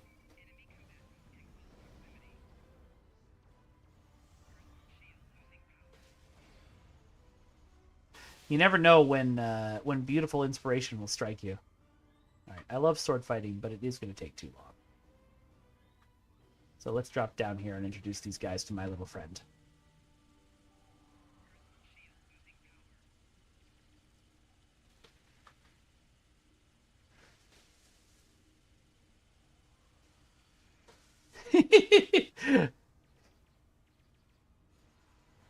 Thank you, Red Angel Suit.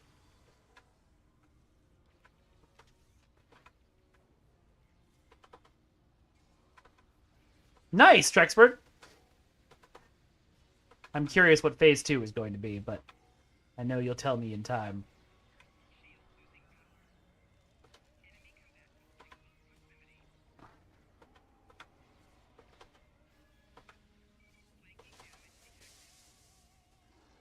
Ah.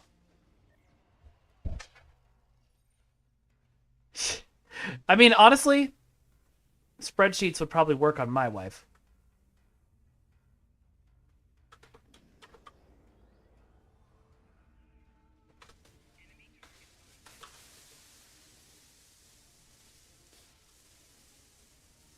Humans have complex and stupid courtship rituals, but, you know, thank God we don't have to do the dances that birds do.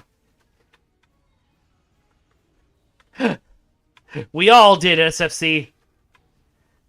We were talking about how to become a systems designer, and then we were talking about the Excel World Championships.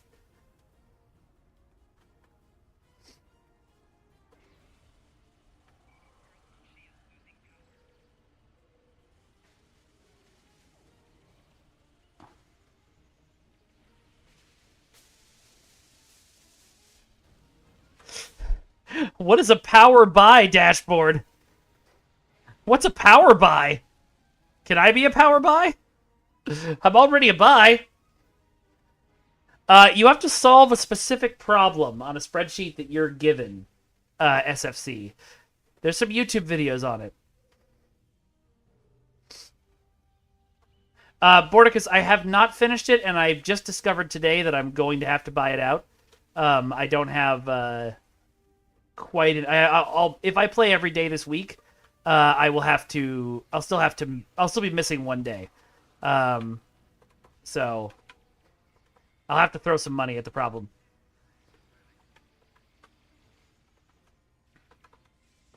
But it does look super cool, and I really want to try it.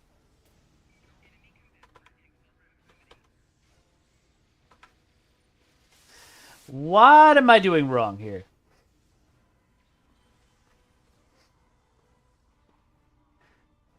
Disco, that is not a question I can answer, but it's not as simple as just copy and paste. I know that for sure.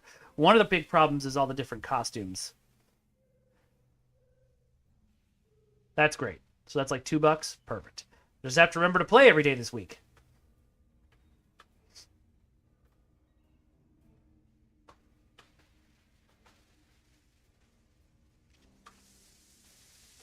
Yeah, that's just how the schedule works out sometimes, I think, Trexpert.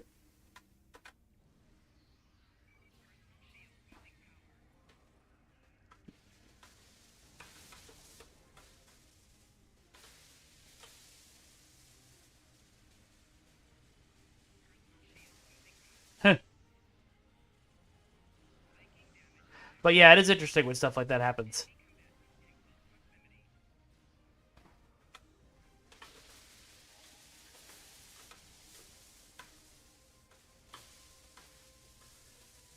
Hey, why don't you back up?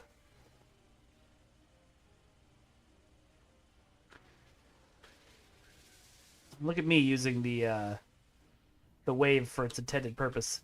Oh god. Ah!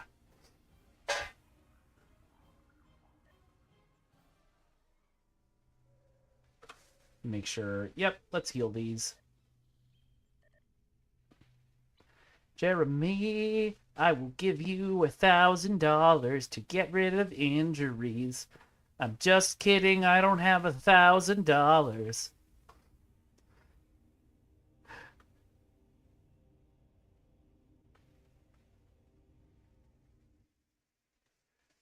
Okay, cool. Long as it's not me.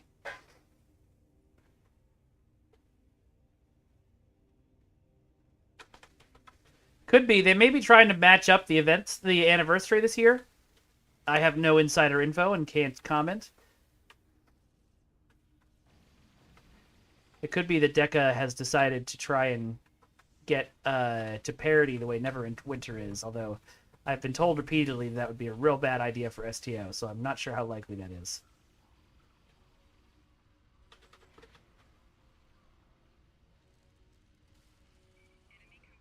Quit playing on advanced difficulty.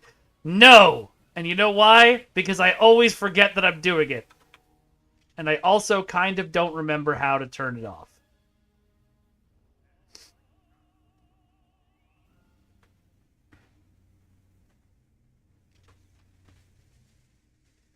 Dinosaur, bugs, Red Angel suit. Let's fucking go. Oh no. I activated the Red Angel suit way too early. Where are these guys? There they are.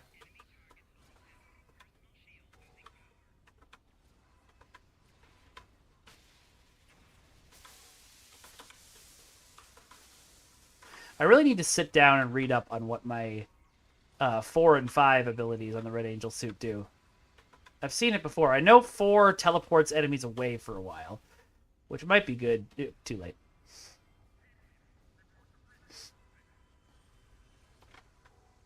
Yeah, when I saw those tweets this morning, Trexpert, I actually thought PC was doing Temporal and Delta at the same time for a second, which would have been kind of wild. Give me your health!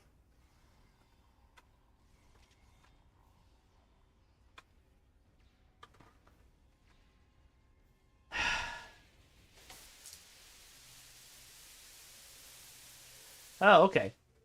Jam weapons would be good. I should use that more often.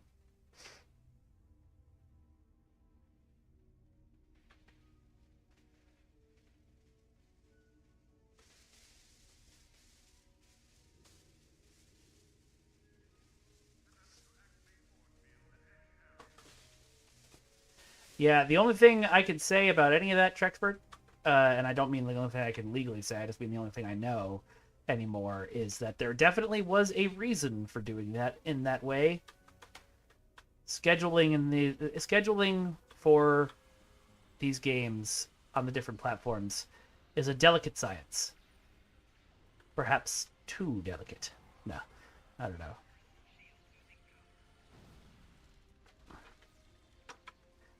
The one thing that I learned most of all on my journey in game development so far is that every time somebody does something that you're like, that doesn't make any sense, why would they do that?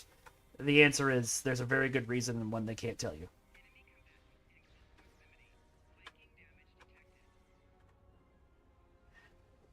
And gamers always assume the reason is game developers twiddling their fingers evilly and laughing about how they're cheating us all out of money, but it's usually not that. Yeah, that is exactly true, Trexpert. I'm gonna go kill these guys and then come back for those.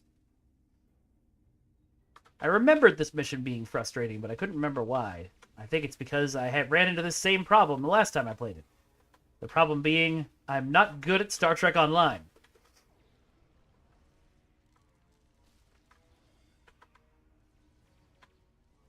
Yep. And from what was explained to me many times at the time, we need the extra testing we get from PC players.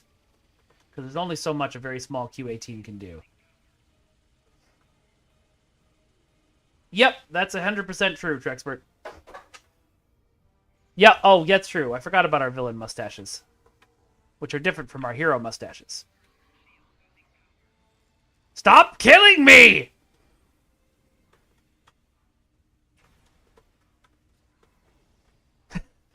No, you're supposed to stop killing me. Oh, yeah, no, absolutely, Trexpert. That is 100% the case.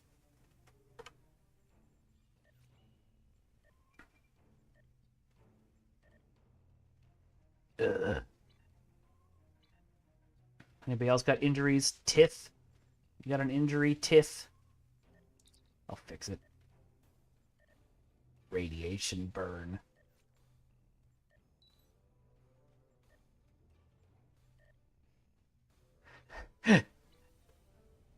Alright.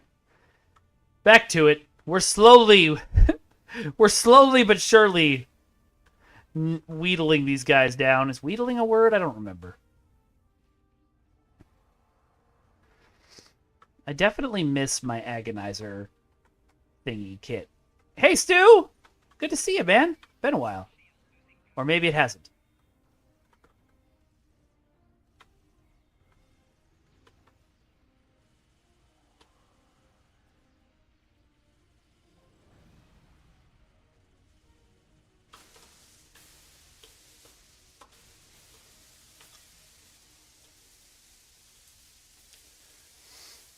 Ha!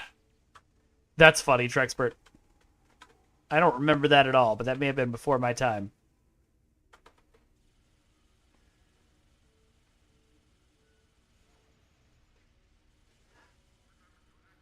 Oh yeah, the Zenkethi battle zone was pretty brutal at the start.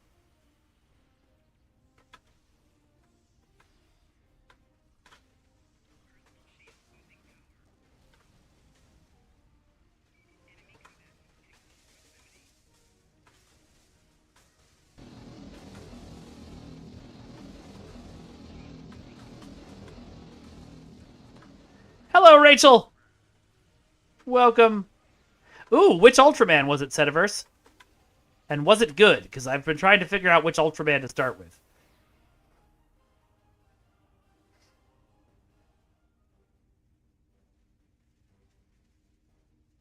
Orb, okay.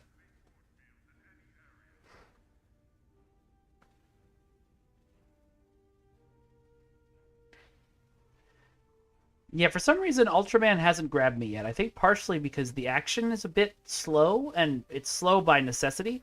It's all giant monster fights, because Ultraman grows big to fight the giant monsters, and then in order to make things look heavy and weighty for a giant monster fight, you have to make it a little slower.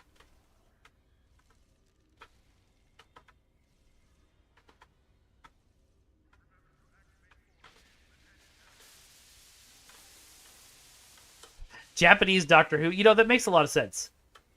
Japanese Doctor Who with giant monsters.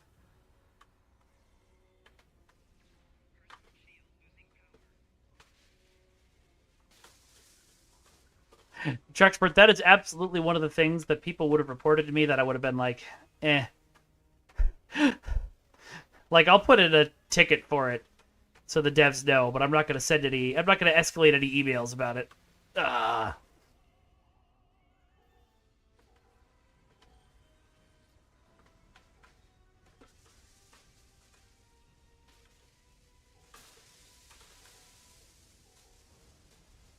Yeah, that makes sense, Rachel.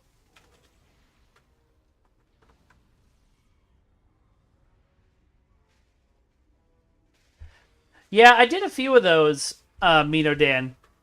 They were always fun, but they were always designed to be stress tests. There were reasons from Cryptic's history why people weren't allowed to do stuff like that on live anymore. Ha! That's great, Stu. Especially considering how much Ultraman predates Mega Man by.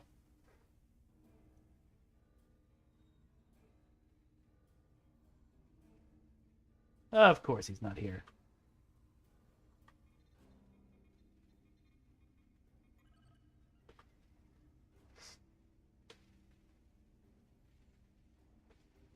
No, there's more guards to defeat.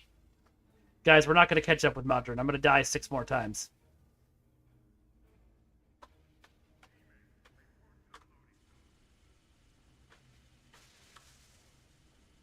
There we go. I had no choice. The Tal'Siar is controlling my family. I don't believe you. And Latinum is like a Please, please. I hate you, Medrin. Mercy on a humble businessman. Yeah, you know, I actually tried that. I tried spawning a counterpoint DS9. I spawned a whole bunch of them. People just murder them. I mean, the people who show up to the triple stress tests are people who are very good at Star Trek Online. So, you know, I could drop 20 of everything, and they just blow them up.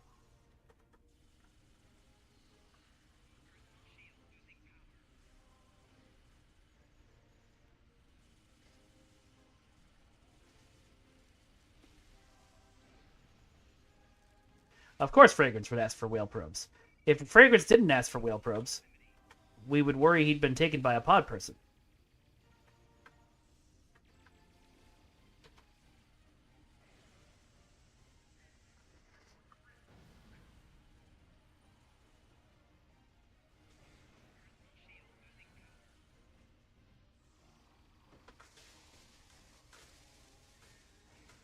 Oh, that's right. I did spawn an Odyssey inside Quarks, too. It came out actual size, too. I was expecting it to come out player-sized. That was fun.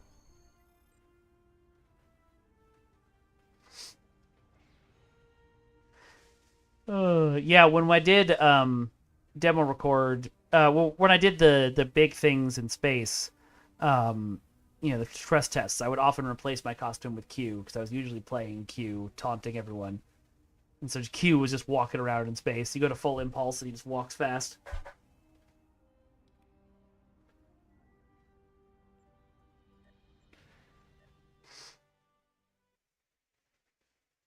I think I have all of the different types of recruits on this account, thankfully.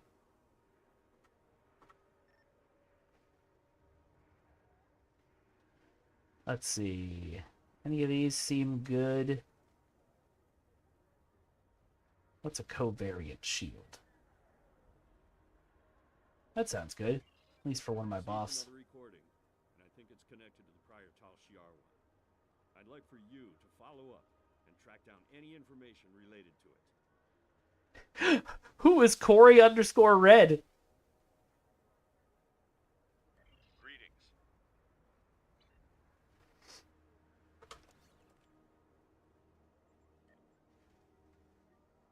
Okay.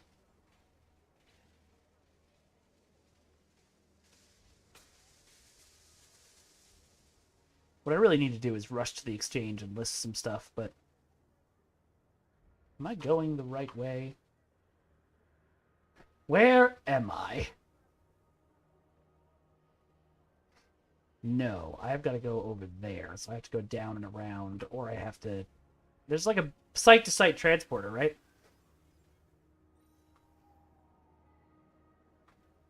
Yeah, I love it, Stu. It's really funny when it happens. It's really funny when you spawn in as a ship on a ground map too.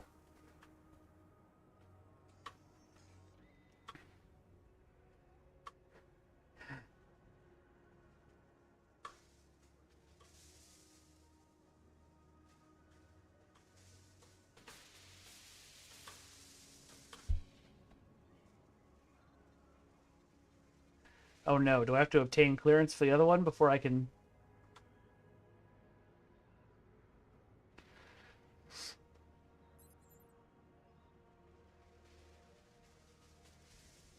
Oh yeah? That's funny. Okay, I have to run there first. Okay, so where is Corey Red? He said he's on the edge of the solar system. Where do I have to go to find him? I want to see this.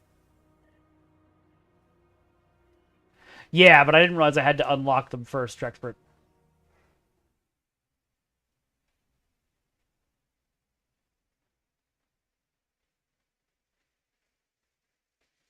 You can't see him in game, only in demo record? Okay. Got it.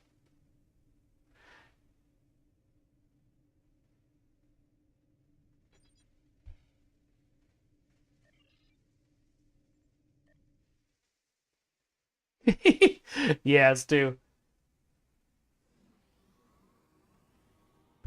Hey, Nick. Welcome. How you doing? All right. Let us begin hoofing it, as Rachel so aptly put it. Nick, Trexpert asked the question earlier, and I didn't know the answer. Was this, he thought this was your, New Romulus was some of your first work on Stowe? Hello, Flo! Welcome, welcome! Got it. All right, well then I will not look for him because I won't be able to find him, but I expect one of you to send me a picture. New Romulus is very pretty. Oh, thank you very much for the follow, Helconia. Welcome, welcome. Thanks for joining us. If you don't mind me asking, how did you find our stream today?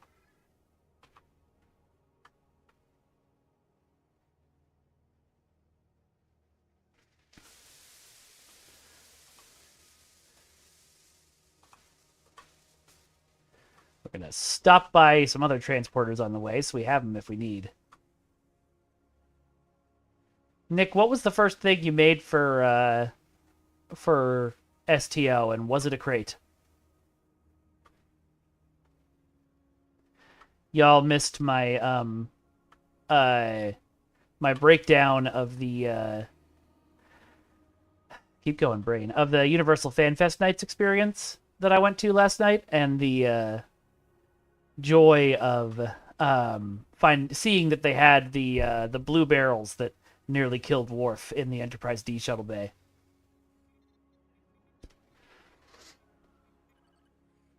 Sweet.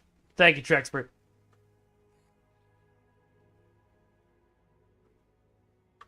Nope, wrong way. Going this way.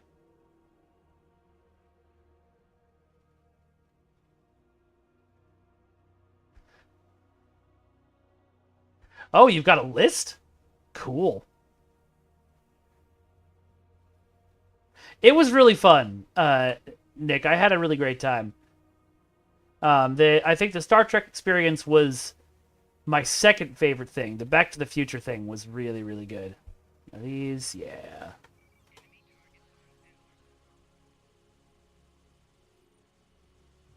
Hey, Charas! Welcome back! I'm so glad you're here.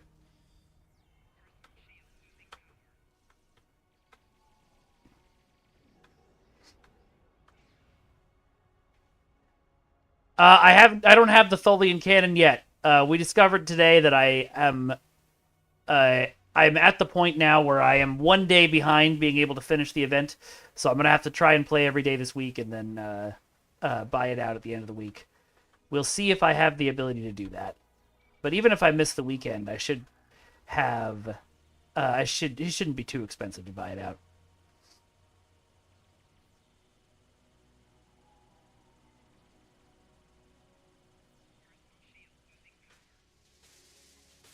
Excuse me, do you have a moment to talk about our Lord and Savior's swords? I love how she was like, wait, there's something behind me. Nick, that is, and I mean this in a highly complimentary way, a very you thing to do, and I'm glad you did it.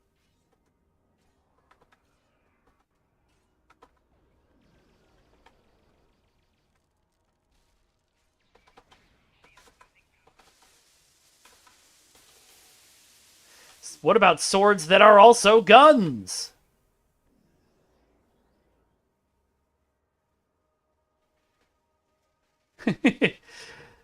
The context for that, Jeremy, is that you missed we were talking about spreadsheets earlier. And the Excel World Championships, which I still think is amazing that it exists.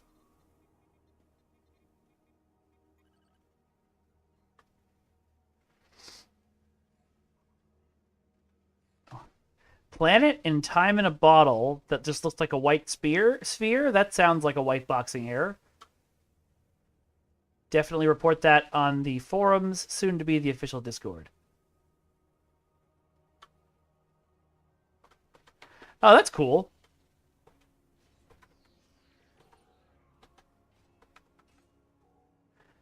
I didn't know. I think I knew that you'd worked on DS9 before the big restoration, but huh.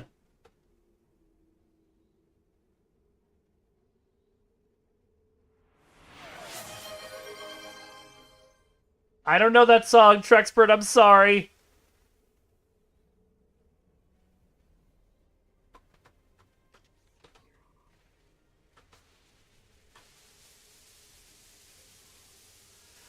Why are you always throwing grenades when I'm shooting my minigun? That's not nice, bro.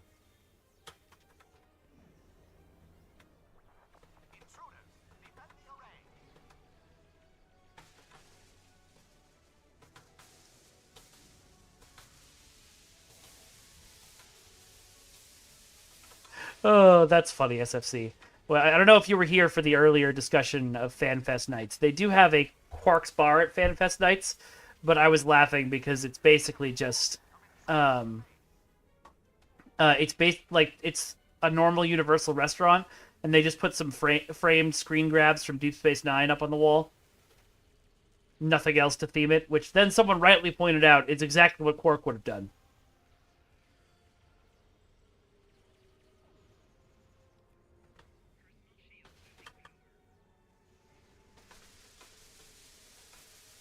Excellent. Let the historians know, Nick. Dang it!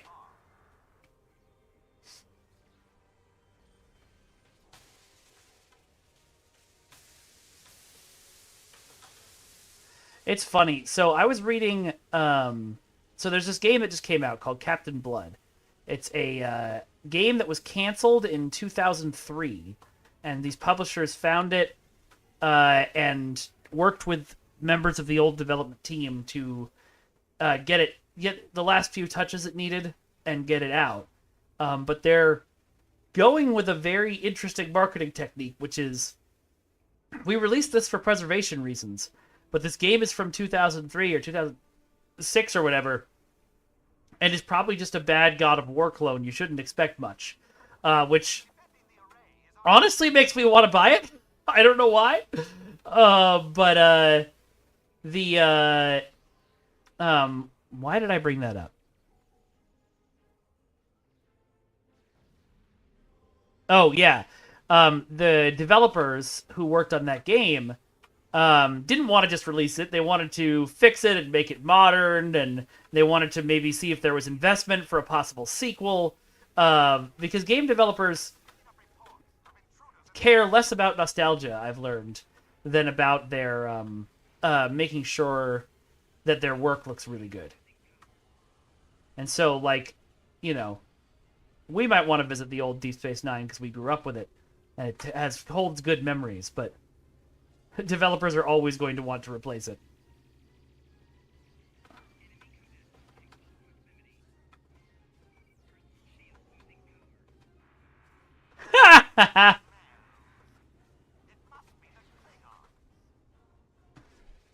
Trexpert, remember that demo record is an unsupported feature, which means nobody looks at it.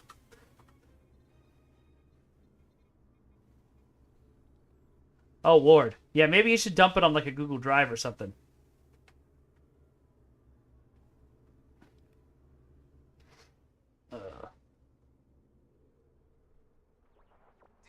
Oh, no, 100% Disco. It's not bad. It's not wrong to love it. It just is something that, you know... We had a stream the other week where Jeremy was in here where, you know, people were talking about why don't you just bring back the old missions, just bring back the old missions. And he was like, I won't because they're bad. And that is a very game developer way of looking at things. I don't want my name on something that's bad. And who can blame them?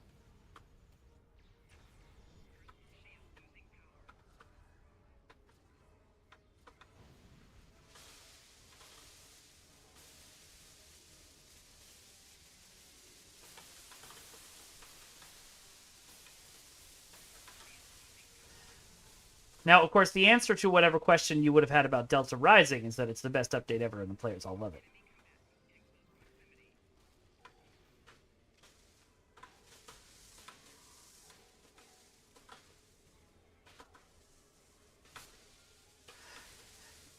You know, funnily enough, I never even read that interview. I just know that one quote from it because people were still quoting it when I got the job. We should hang out at the Jenolan Dyson Sphere and stare at the map. That sounds like a very good stream, like a very entertaining stream. We need to get this base up and operational.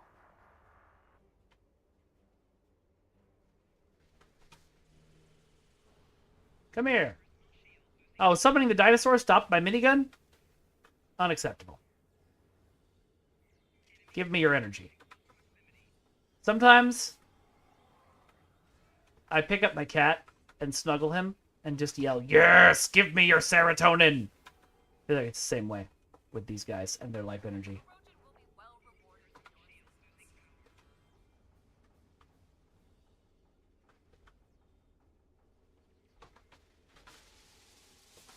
I am excited to get to Sphere of Influence, although I know I've heard reports that it's very broken right now. I just remember it being the first mission I played that I was like, wow, that was really something special. All right. Look at those humans. You're a disgrace.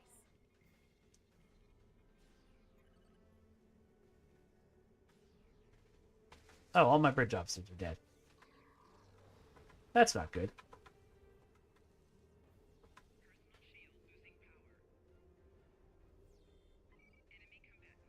Let's gather them up.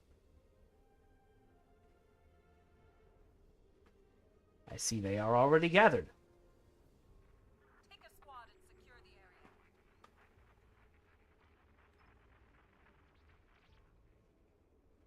area. They are not. Regroup their bodies on me. Thank you.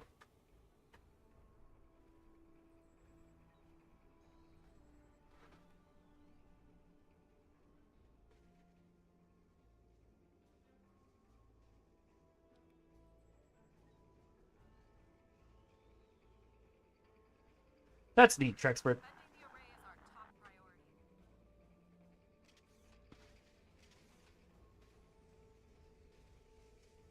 Yeah, I remember thinking Colosseum was pretty cool, too. I also remember playing the very similar, by pure coincidence, mission in Jedi... I think it was Fallen Order.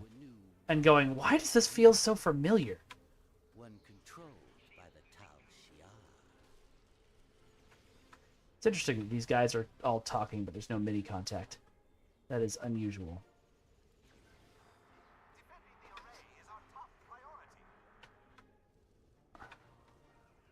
Yeah, it is funny, Mino Dan, but I can see why.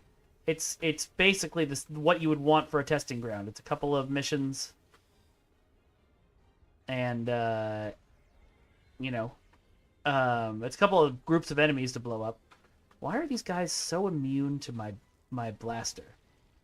Blaster, jeez. Been playing too much Star Wars. Thank you, Red Angel Suit.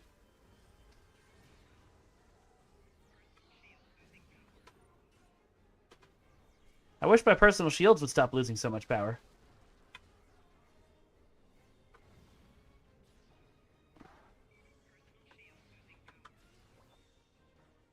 Hey, Jeremy and Flo and Nick, just so you guys know, this was a personal crusade of mine that failed once upon a time.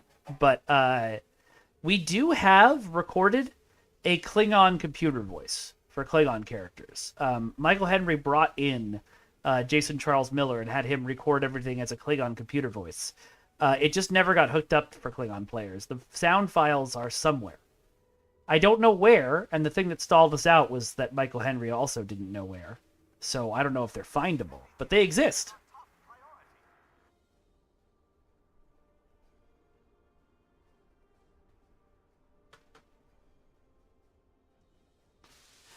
Nice. Thanks, Trexpert.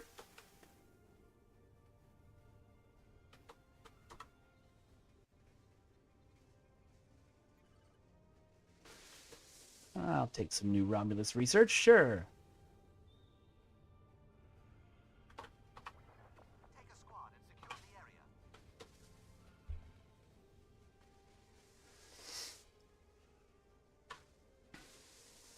But I believe, from what I remember, that the sound files were checked into the game, just not hooked up to anything. So it's not like they're sitting on a drive somewhere. I think they are in the game. I just, you know, don't know where and can't be more helpful than that. Sorry. Oh, it absolutely should be. And I would love to play... Not that I don't love hearing the Starfleet computer voice. It's great, but I would love to play hearing a Klingon computer voice for my Klingon characters. For me, immersion! Well, the great thing about having a Klingon computer curse at you is that you can't... is that you can curse in Klingon and it won't affect our age rating.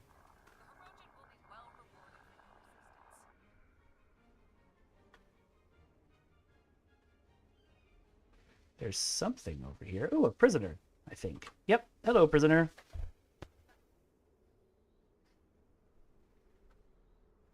Yeah, I don't think so either, Jeremy, but I thought I would mention it because I didn't know if anybody knew.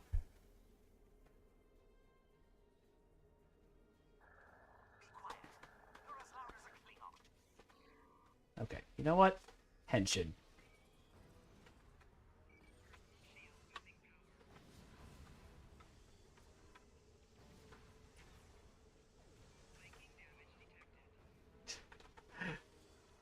It is fun to just cast the D&D spell Banishment. Oh, I didn't know it actually killed them while they were banished. I've only ever used that on bosses before.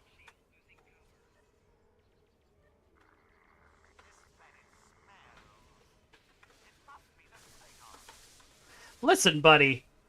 That's a stereotype and I'm offended.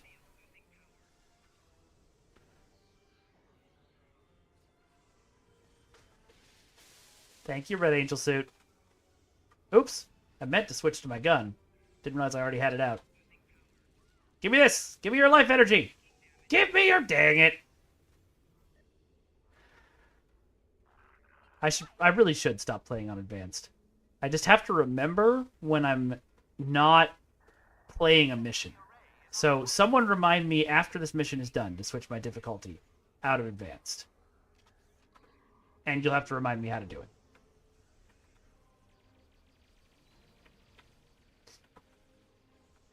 I love these deep shower thoughts you have, Disco. I did have a moment of Trekkie shame last night, because when you come out of the Enterprise D, you know, you're back at the Starfleet Museum. You never really left it. And you could see a ship in the distance, and I've forgotten what ship it was. It's the one that's got the square nacelle on the top and bottom. And obviously it's important to be a Starfleet museum entrant, but... Lots of D&D spells today. We got Banish, we got Hold Monster.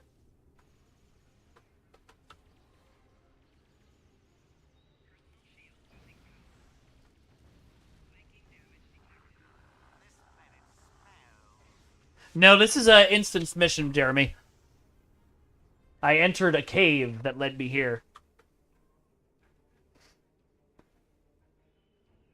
Oh my god, I've got so many injuries. Okay, Jeremy, I don't have $1,000, but I will send you $5 to rip this system out. It's bad and it should feel bad. It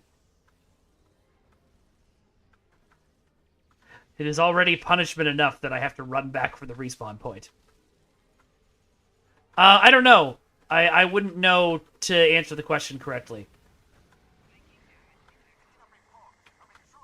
I figured it would be obvious since it was a you know, in the Starfleet Museum, but I guess not. Ow.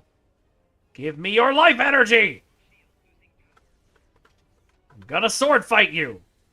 With a dinosaur!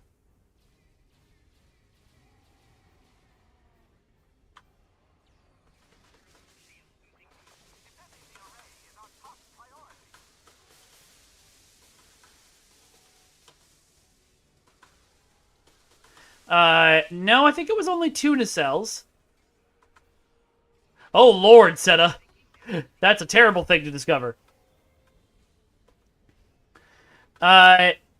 Yes, it was definitely like Enterprise A style, like boxy nacelles.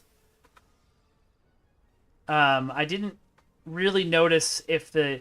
I'm gonna be perfectly honest with y'all here. All saucers look the same to me. They can't be far.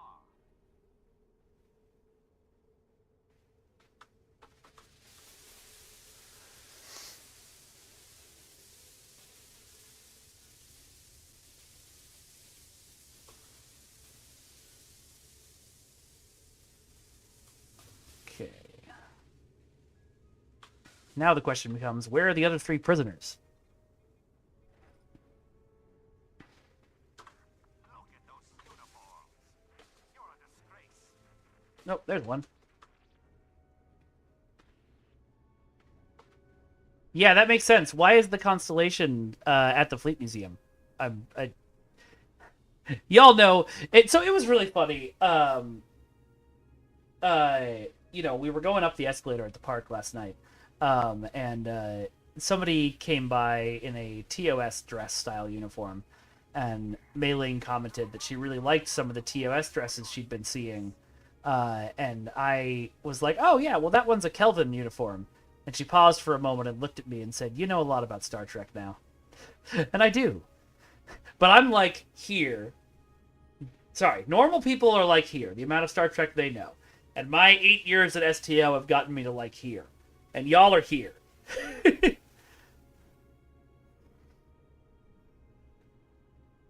Why are there so many prisoners? I don't know. Why are there prisoners at all?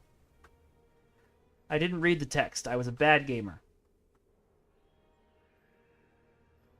Okay, looks like there's another prisoner over here. Oh yeah, I see him.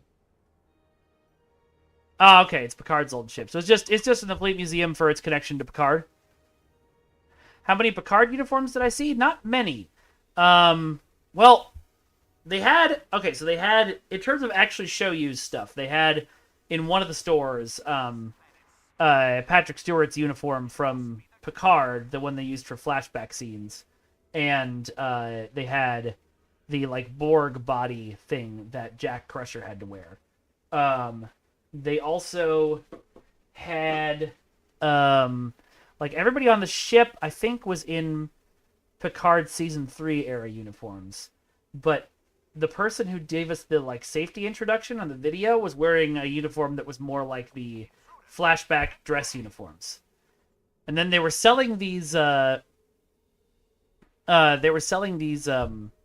uniform jackets at the park. I'm sure you can find pictures of them online. And they looked really high quality, but then I put it on and it just didn't look right. For one thing, it had a white line across the top. It wasn't a design I've ever seen before. I think it was an original uniform. But it had a white line going across the top. And where the zipper went up, the white line broke. Like, so there was no white line here when you zipped up the jacket, and that just, it threw me off so bad that I didn't buy it. And also I didn't really like how it looked on me. I'm gonna need to lose a lot more weight before it's time to get a Starfleet uniform. I did see somebody. No, it wasn't the Lower Decks. I know that for sure. I recognize and love the Lower Decks uniform. It honestly looked a little bit like an Odyssey with colors, but it had the asymmetry of the Lower Decks uniform, but no white line over here. Oh, we were just talking earlier about how great the Prodigy was earlier, Karis. Trexpert's a huge fan. I need to finally sit down and watch it. Well rewarded for your assistance.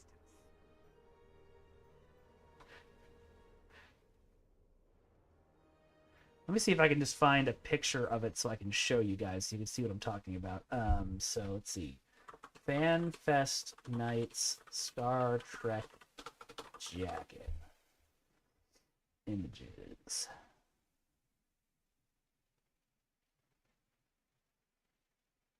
Okay, here's an image of it on a hanger, not on a person. And it definitely in this picture looks heavily inspired by Lower Decks, but it's not the Lower Decks uniform, I promise you.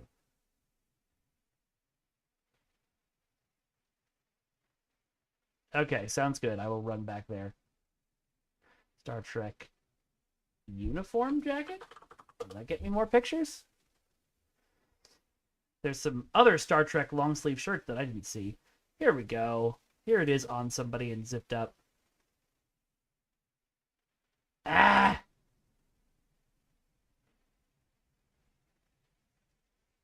Copy image address. Pop it in chat. So you can see it's like not quite... Wait, I can just share the browser with y'all. What am I doing? So everybody can see it. So let me pull this out. You can see it's not quite the Lower Decks uniform. It's clearly inspired by it, but it's different. The line is too small. There isn't a line over here. That zipper is the same color. I'm 100% sure it's original, created for Universal Parks. They also had a badge you could get that said visitor, like you were a tourist. 2385, is that Lower Decks, Traxpert, or is that Picard? But yeah, it's a cool looking jacket. Like I said, I didn't love the way it looked on me, and the fact that this line doesn't go across bugged me. And it was $85, so I'm not going to spend money on something that bugs me. Picard flashbacks, okay. All right, so we got to run back to the shuttle area to get this, get the cutscene. Got it. Which is the other way. Bud, you're all dead. Stop it. I can't change my difficulty yet. I'm still in the mission. And also, I don't know how to change my difficulty, so somebody could let me know. I mean, it definitely doesn't look cheap in person, Fragrance. It looks really, like, fabric quality-wise, it looks really good in person. That picture doesn't do it a lot of justice. But, yeah, I didn't think it was good enough to buy. I wish I had the kind of money to be able to afford a Volante anything. I think I bought gloves from them once. Oh, hey, Tith.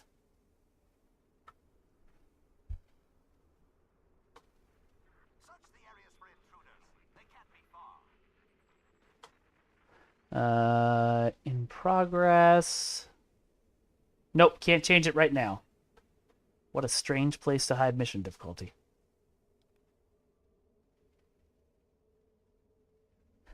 No, I don't know how, Karis.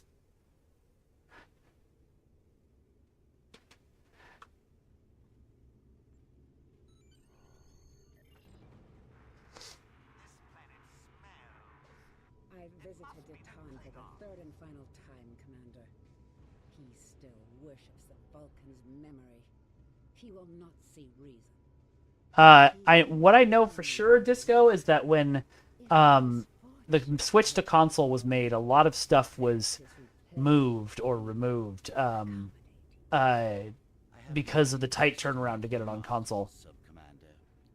Attacking Deton directly would be yet another distraction from the real issues on this world. In this case, some assistance may be required. You understand the situation. Deton and his people are intractable. There's more than that, Fragrance. Of their ways. I don't need someone like you to explain things. Do you remember our agreement? Oh, cool voice on the Hirogen. And you'll have your pick of the hunting grounds. The best and most powerful trophies will be yours. I expect I would love to see a modern update of the Hirogen costume. It's pretty cool. it is done. Starfleet and the Klingons will be our prey. Once they are gone, Deton and his followers will be yours to command. God damn it, Stu. We are not doing some sort of glorious PC Master Race thing on my stream. Alright. Can I leave now?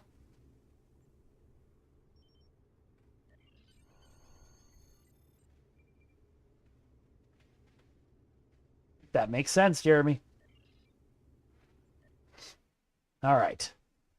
I am out of the mission.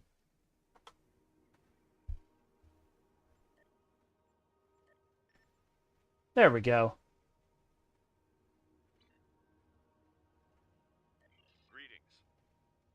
Okay, what time are we at?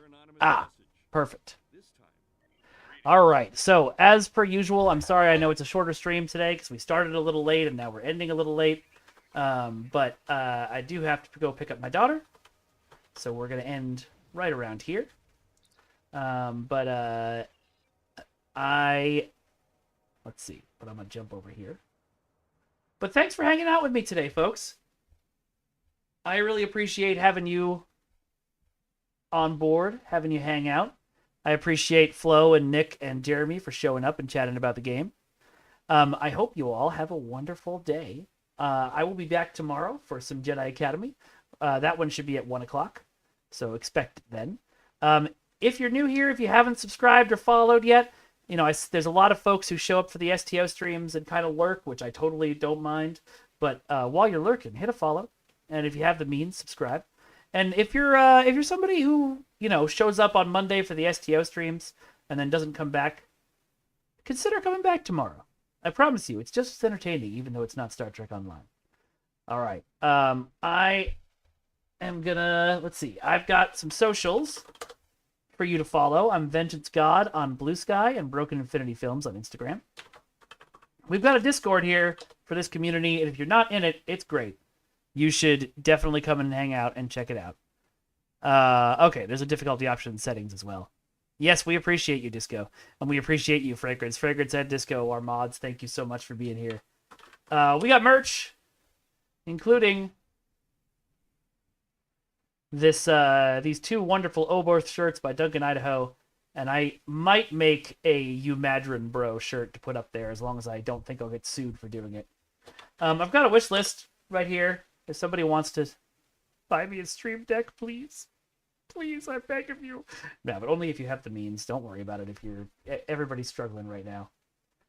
I definitely am hitting clip every time I think something interesting happens, Trexpert. But if you guys see something interesting, hitting clip is very helpful for me. Clip things that you think are funny or interesting or... I don't know, anything. I think for this stream, too, Trexpert, we might want to just chop out the entire FanFest beginning bit, since apparently it was comprehensible. And we can just put that up on YouTube. All right, so what did I miss? I host 3 podcasts on the Ace of Geeks Podcast Network. Has anyone listened to any of these? We've been doing this for a couple of months. I've mentioned them every stream, but I don't know that any of you have actually tuned in. So let me know if you have. And if you haven't, go listen to them. They're great. And also we've got the League of Swords, which is very exciting. You should come and check it out. Karos, the solution I find to that is to only listen to podcasts when I'm doing something else, like driving or laundry. And I think that's it. All right. Let's see who we're rating.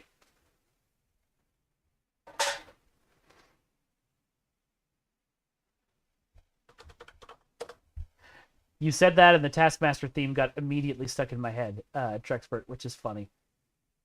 All right. Let's see.